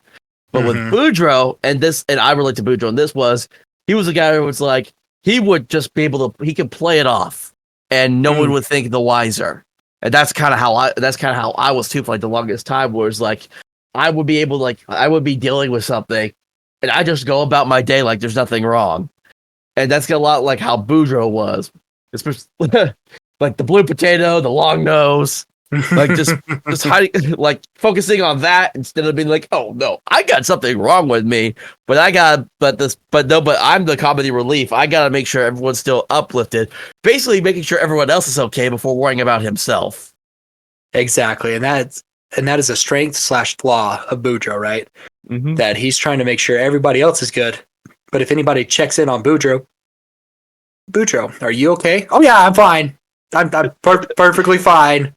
Hey, look, there's some food over there. Let's go eat, you know? Always detracting from himself, which he's getting some situations and developing that we're seeing a different side of Boudreaux eventually, and I'm so excited for that. Yeah, especially seeing, again, like I said, just all this character development that's been going on with all the characters from episode 1 listening to all the way up to where we are now. So much has happened, and the characters there's been little changes and drastic changes with the characters through everything they've gone through. It was just really interesting because I think because the whole Mendrick arc in itself kind of just made the characters also rethink a lot like their position, because it's like no one likes Mendrick. Everyone hates Mendrick. It's like get the everybody hates Chris title, replace Chris with Mendrick. That's how much no one liked Mendrick. But after a while, it was like, because then you get introduced to the wife, you get introduced to the kids, and it's like it changes a lot, which also makes them reevaluate some of their own positions on other things as well. So everything just kind of it was a snowball effect of a lot of things that happened throughout this entire adventure that just made for, again, really good storytelling. Thank you. And like you said, we went from episode 1 to about 77 on one quest, right? And that was to stop the sale of the Hollow. Mendrick cannot buy the Hollow. He cannot buy this area. So they spent 77 with a lot of little mini quests in between there. A lot is an understatement. It is an understatement for sure. I always tease my wife because in the podcast about episode, I think it's about 9. Like, they were supposed to go from Hayden's Hollow to Avalon. But then my wife's character had a PTSD moment and ran away. And that ended up adding an extra 20 episodes. 15, 20 episodes to the story because they had to track down Henley and they had to figure out how to get back on track. So that was a fun. But you wouldn't have had the camaraderie, you wouldn't have had that character development if that wasn't the case. I remember talking to my wife when she first initially started playing Henley. She was just like, okay, these are just comrades. They're not friends. Let's just complete this objective and leave it be. But after the party went after her and saved her, Abby said Henley's mind started to change then. Like, these people do care about me. These people do want to be my friend. And so that's where you start getting Henley's development on opening up and changing her character's ideas. Yeah. And I honestly, because it was over some of the episodes, I completely forgot about Hayden's Hollow until they all arrived back. And I'm like, oh yeah, I forgot they were on that main quest to begin with. Because so much had happened. We do. It's like that.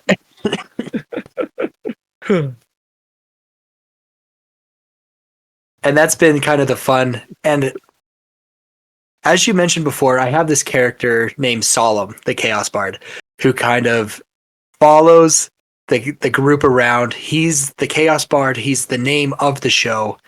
We came up with this idea for Solemn, kind of giving background about Solemn before I get into my main point. Solemn, I got the idea off of a Don Knotts show called Hot Lead and Cold Feet. And that show is about two brothers that were put together by their father because he's like, in order for you two to get my wealth, you two have to get along. So they're trying to fight each other for their wealth. But the father fakes his death. And now him, the father, and the butler are following the sons around, trying to make sure everything goes smoothly. But of course, the father is a nincompoop, he's airheady, and he gets himself in trouble all the time. And that's kind of where I got the inspiration for Solemn the Chaos Bard and Quill. So Solemn is trying to follow the group around, and every now and then he makes an appearance as a different NPC, or he makes little makes comments in the intro. When we came back for season 2, that was one of the jokes that Solemn said. He's just like, oh yeah, they finally finished their first quest, because it took 77 episodes to finish that one quest. And so that was definitely fun to think back on, and especially coming back to Hayden's Hollow. People were like, wait, who is that person? Who is that person? It's like, well, they were way back in episodes 1 through 7. That's when you met them last. But now you see the consequences of the players not taking care of the bandits at that moment, and instead trying to focus on Mendrick not buying the Hollow. They thought that was more important, which is great. We went with that because, to be honest, when they decided to go to Avalon after taking care of Mendrick, to stop Mendrick from buying the Hollow, I had no idea what to do. That part of the quest, that part of the campaign was not part of my plans. And so I had to go through a whole haul of like, okay, how are we going to travel? What's going to happen in Avalon? And then Henley disappears. So it's like, oh, great. Now I got to do a Glendale episode, all that. So that's been really fun to have my players do that. But yeah, that first whole campaign was about stopping Mendrick, like you said. And I really loved the idea, the thought of like humanizing Mendrick. He's not just this money focused person. He has a background too. He has a loving wife. He has a loving child. How do you tell them that their husband's a monster? How do you tell them that he's a bad guy? Can you tell them? And so when they get back to Hollow, we kind of have an interaction between the wife and Mendrick as well, and the party, which I really enjoyed as well. That was a different sight that the wife didn't necessarily want to see, right? Mm-hmm. Yeah, it's not necessarily that Mendrick was like the bad guy in the game. It was more like he was just a very disliked person for the most part. Mm-hmm. And he was just doing what any disliked person in his position would do. He's trying to pull the rug out from the people and just buy everything to get rich. Yeah. So he wasn't necessarily a bad guy. He wasn't around committing atrocities to the people. But it was just kind of the fact like, oh, he's doing something that's hurting our people of this little town. Let's go try to stop him from doing that. And that just snowballed into where everything is now with the reveal of the Hand. The Hand, yeah. And so that was an interesting thing to be able to still, okay, guys, we still have a main quest. You know, we got the Hidden Hand stuff. We have the Trigroven stuff. But you guys are on this one quest right now. So I'm just going to sprinkle in little things here and there about the main quest, about those things. So now that we're starting in season 2, that quest is done. Now things are going to start to ramp up. Now we're going to be like, okay, now we're focusing on the main quest. So it's been kind of a cool prelude to now what I first started out to do with the main quest that turned into a huge side quest. And now we're back to it. I completely forgot about the Trigroven until you brought it up just now.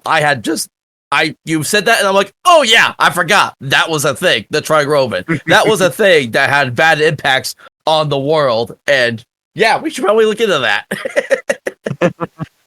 Yeah, and it's been hard as a DM to be like, no, my quest is this. Like, this is the story I want to tell. You guys need to get back to it. But being able to be able to make choices too. I didn't want to railroad them.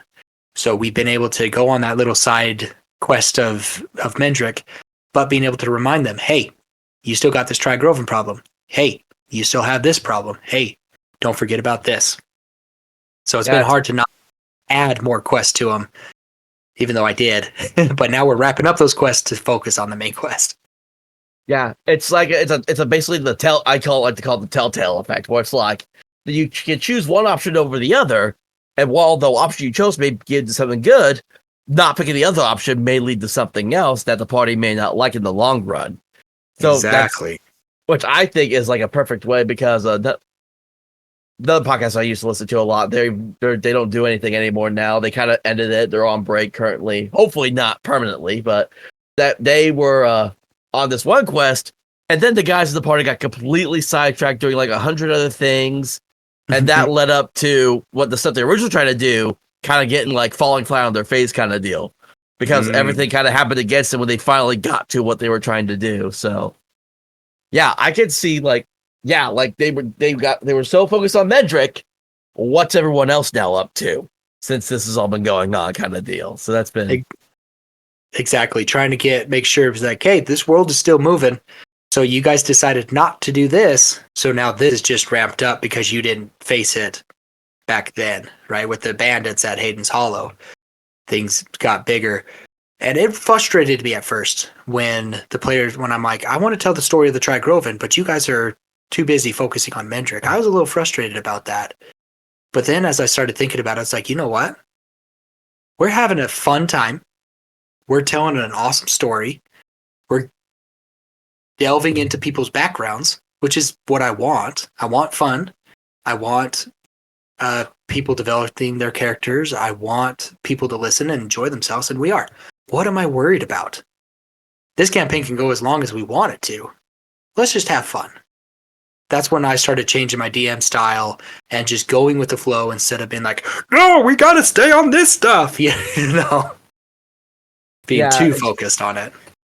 Yeah, it's like I'm kind of when it comes to railroading, there's some instances where it's like, hey, like you've been like messing off so much, like I want to get you back, but at the same time, you gotta let the players also kind of have their fun at the same time. Because if you try to say no, you can only do this, it's you're very restricting people on what they can do, and I feel like you're restricting yourself on what you can do as well as a game master. If you're just like, no, we can only do this, we must stay on this path. Where's the creativity? Where's the fun? Like, because especially with how I like this style, I have a beginning, I have an end. There's not really a lot played in the middle. Everything's on the fly for the most part. And one of my games I'm running now, it has a full module book. I'll flip through that, and I may take inspiration from that. I may change it to something else. The players don't know what I'm going to throw at them, and I don't know what they're going to throw at me. It's part of the fun. Exactly. It's part of the fun. And that's when you have the most fun. Is when you're on the fly. Very much like you, I had a beginning, I have an end, but the middle, let's find out. Let the players worry about that, Let them figure it out. Now, I have one very important question that I must ask you. Oh boy. What's going on with Boudreaux and Lila? Oh my goodness. I say that jokingly and seriously at the same time, though. It's like, because that's a whole other thing.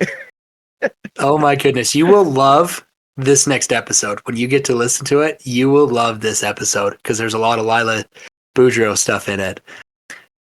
The Lila Boudreaux kind of quote unquote love story between the two was definitely organic. It was definitely something that they just went with it, right? They talked about it first. That's one thing I love about my players is that they're very good at be like, hey, I have an idea. Are you okay with this idea? Elsie and Becky talked about it. It's like, oh, what if there's some kind of little romance thing? Are you okay with that? Are you comfortable with playing? I mean, Elsie's playing a boy, which can be a little awkward for her. And Lila's playing a girl. Becky's playing a girl.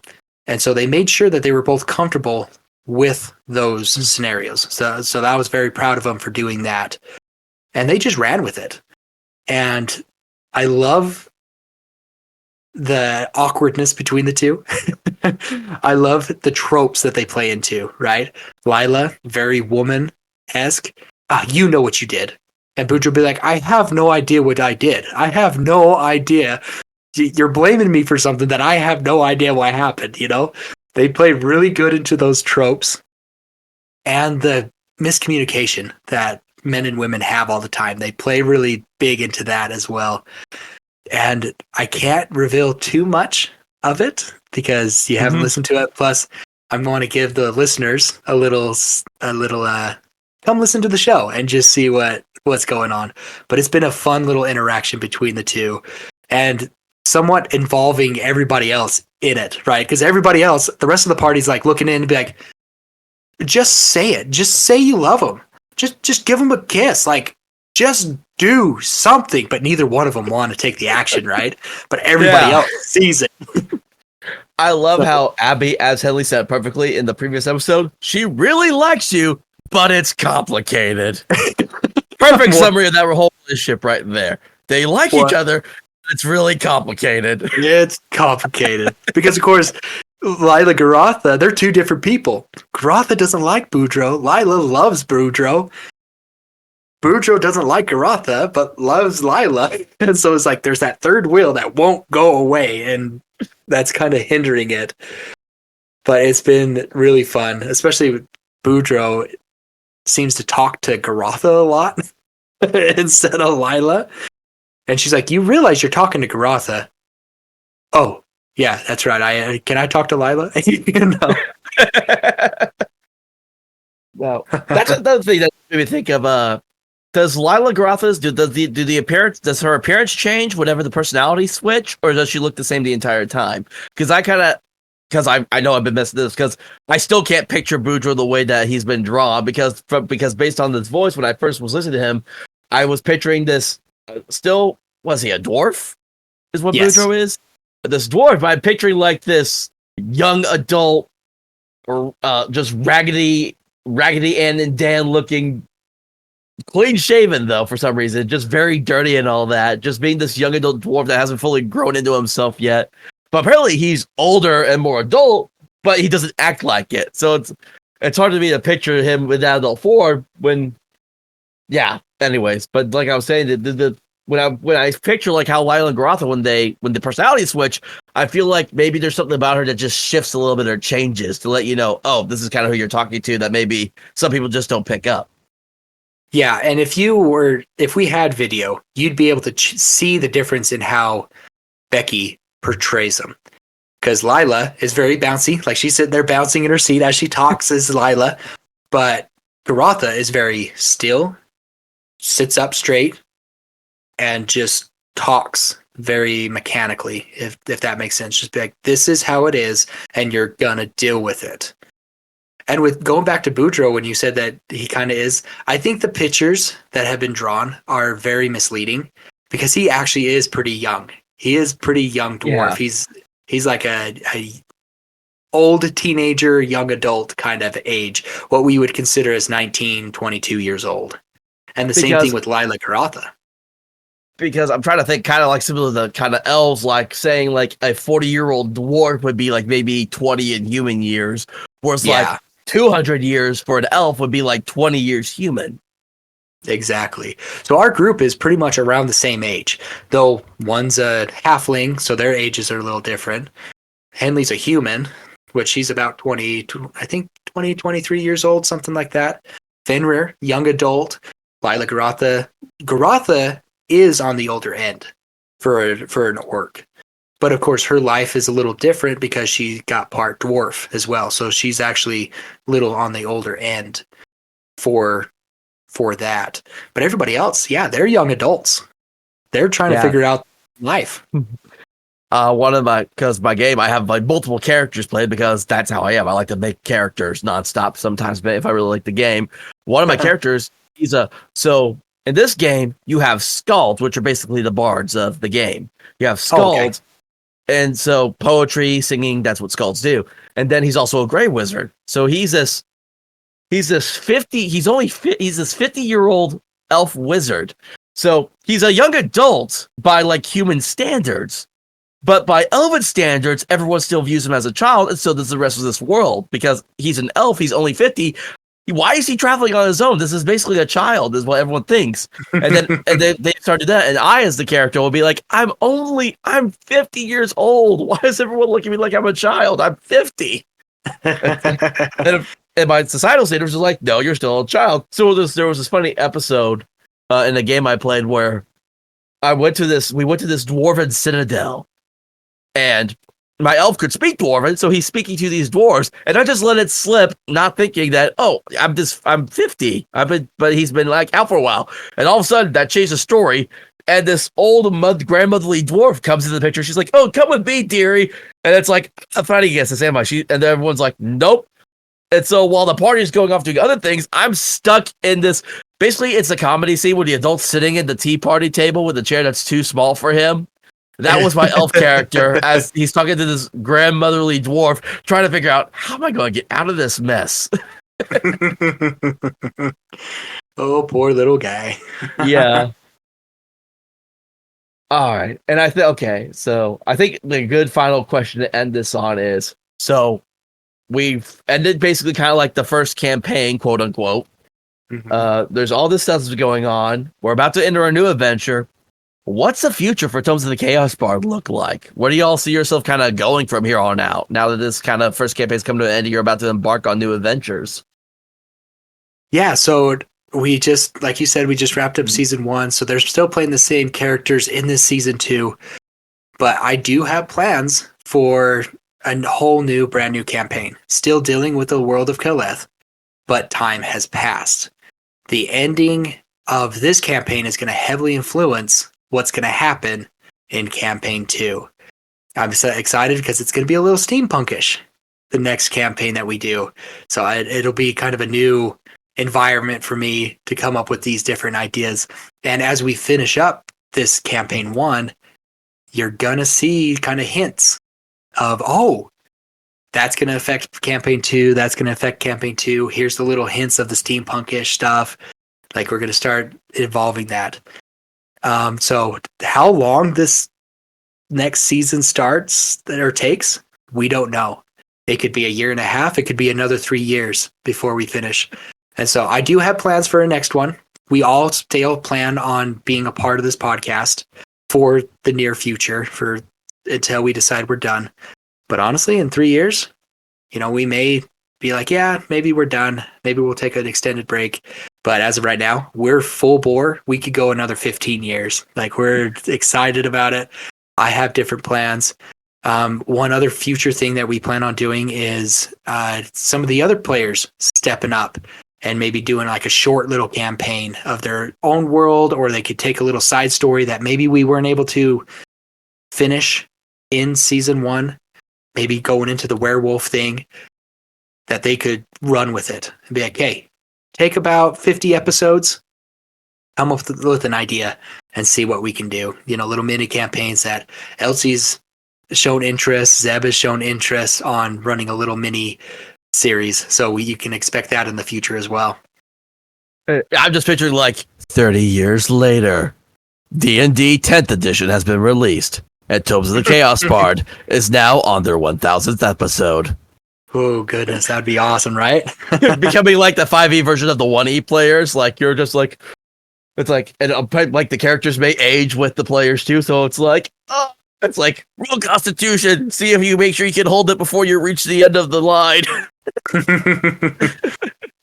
What is this old edition? Yeah.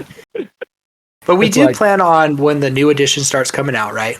We do plan on starting to implement some of those stuff too, to kind of keep up with the times.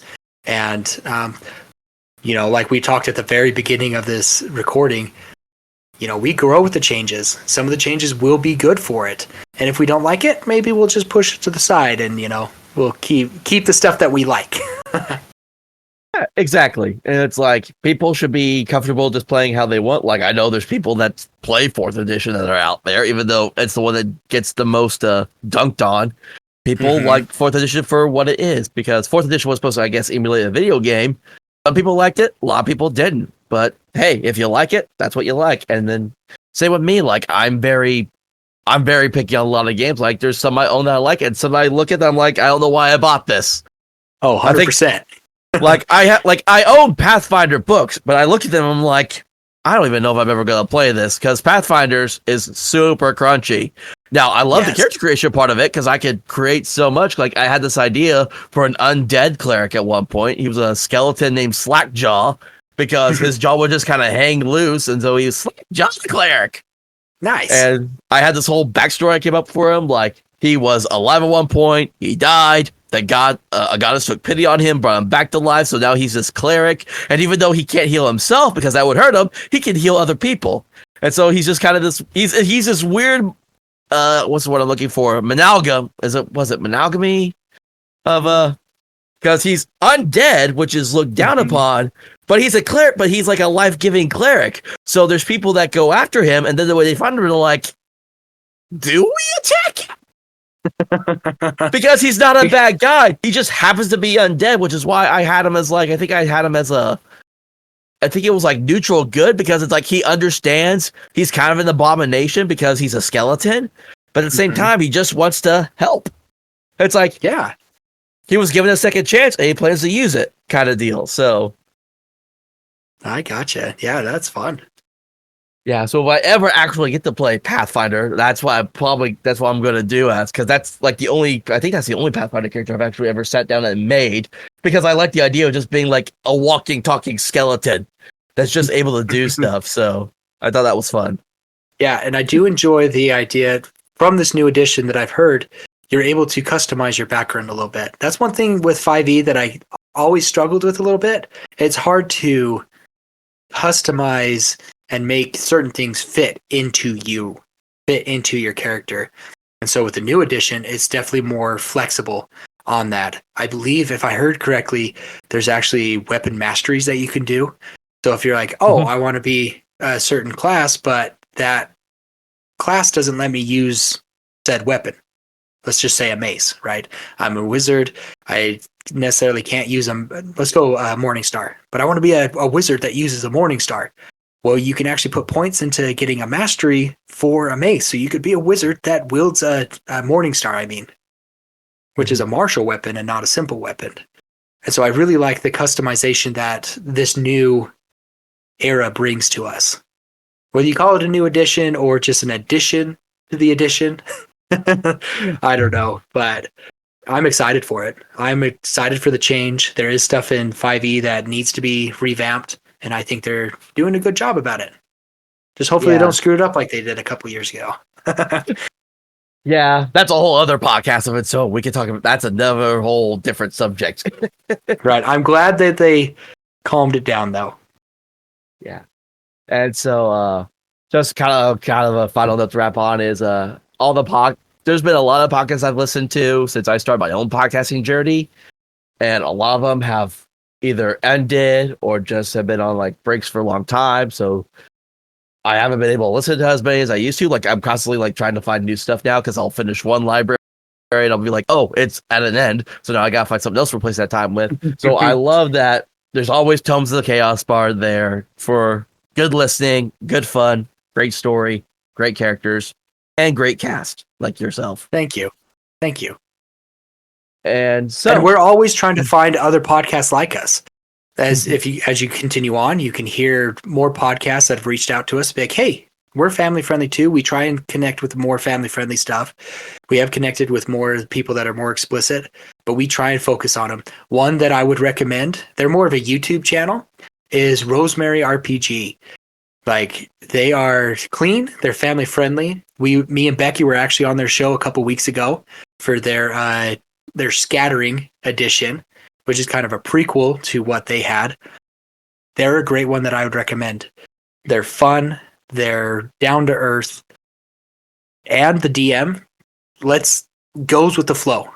She's very impressive about, oh, this happened? Oh yeah, heck yeah, let's do that. That sounds amazing. She did a really good job. And there's always Stack of Dice that's really fun. There's tons of family-friendly podcasts out there that if that's what you're into, my wife has a big list of it. So you can reach out to us. Email us at chaosbardpod.com or at chaosbardpod. Sorry, I'm trying to remember our own email. chaosbardpod@gmail.com. You can email us there. You can connect with us on X or Instagram or Facebook at Tomes of the Chaos Bard or Chaos Bard Pod. And we respond to all our emails. And we have a Discord as well that that Hunter's a part of. We have amazing fans there that we talk about the episode. There's one fan that goes like a play-by-play as she listens to the episode, which is really fun. But yeah, if you guys want more information about that, hit us up. If you would like to support us as well, we have a Ko-Fi. Where there you can get some DM deep dives, which are my personal favorite, where I go, and Dice Towers, which Hunter bought one. Which I'm showing that, unfortunately, the listening audience can't see, but I bought this. You can actually, did I post it on my Rollin' Free account? No, I need to move the video over onto that account so everyone can see this too on my, it's Rollin' Free, a TTRPG actual play podcast under Rollin' Free TTRPG on Instagram. And that one's still kind of in the works. I'm doing a lot of my long form stuff I've been doing now. I'm making their own shows. Like currently I have Nails and Kneecaps, which is a City of Mist, Knights of Paintown campaign. It's the official module from the people who made City of Mist. And so I've been running that. They come out once a month, the episodes. And then I'm also, as you're listening to, we have Over the Table, which will also be a monthly podcast. And so I'm trying to get episodes edited and done, but summer, everything's kind of kicking into high gear. So everything's kind of all over the place for everyone. Podcasting is a weird time, especially for if you're parents like me and Dave here. So, yeah, you got all this other stuff, and then you got to throw editing on top of it. But yeah, so that was a Chaos Clinker. That's available on our Ko-Fi, and you can find us if you go to the Ko-Fi. It's Tomes of the Chaos Bard .kofi.com, and we have merchandise there. We have membership tiers. Come support us. We have Feed the Cast, which has been really fun. You can help feed us for a night as we record, and we'll send you little stickers as well to feed the cast. But yeah, it's been amazing there. We use any money that we make from the podcast, we use to invest back into the podcast. This money does not go into our pockets. So we were able to update our mics.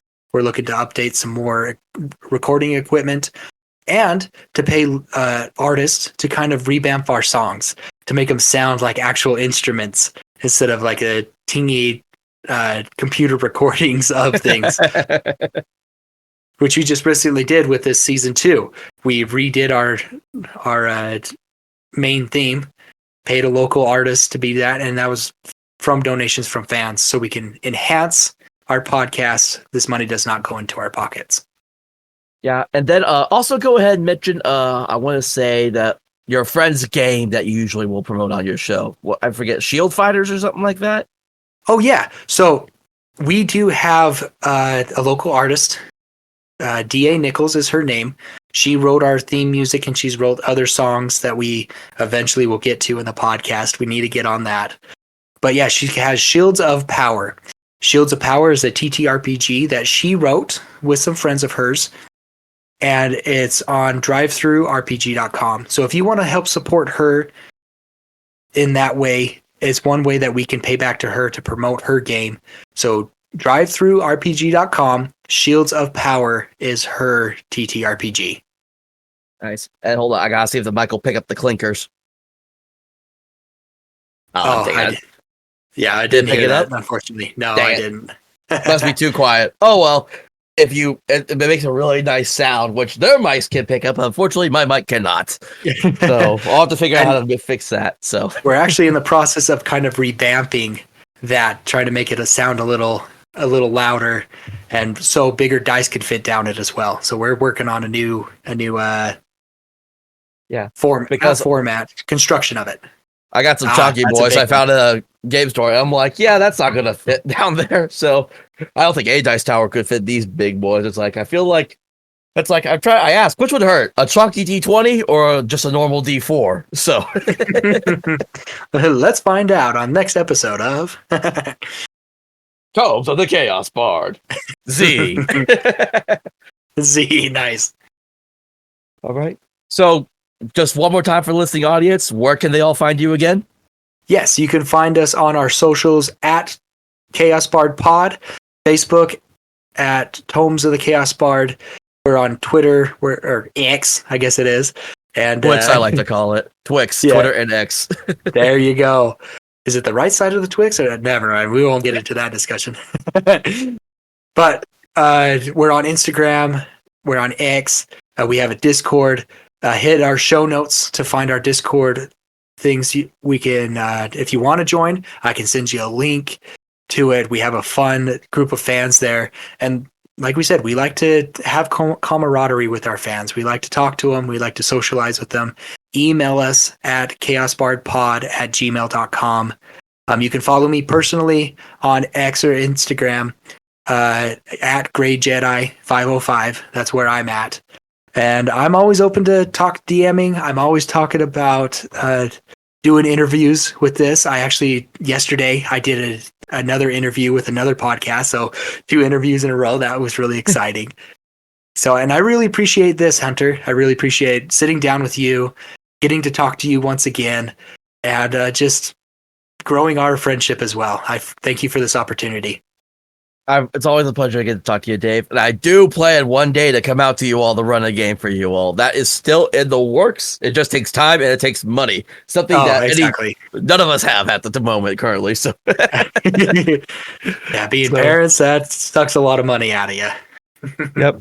And again, you can find me on Instagram at RollinFreeTTRPG, and that's rolling without the G at the end of it. And then from there, you can listen to any of my other shows. There's, again, Nails and Kneecaps, which is a Knights of Paintown Samus game. There's Over the Table, which, again, is me interviewing TTRPG makers and content creators. And eventually, still in the works, but it's going to be the Rollin' Free TTRPG Actual Play Podcast, which is going to be just me doing maybe solo sessions or just mini one-shots with other friends that I have in this community. That's one thing I like to do is I like to take other podcast friends and I throw them into new games they haven't played before and independent ones that are out there because there's a lot of independent creators. And also because I just think it's funny that we're doing this. We're recording this on Free RPG Day. So make sure you go out and support your local friendly game store as well. Awesome. Yes, they are very important to the community. Go support them. All right. And with that, with the over the table discussion over, let's have some fun and roll some dice. Take care, everyone. Bye.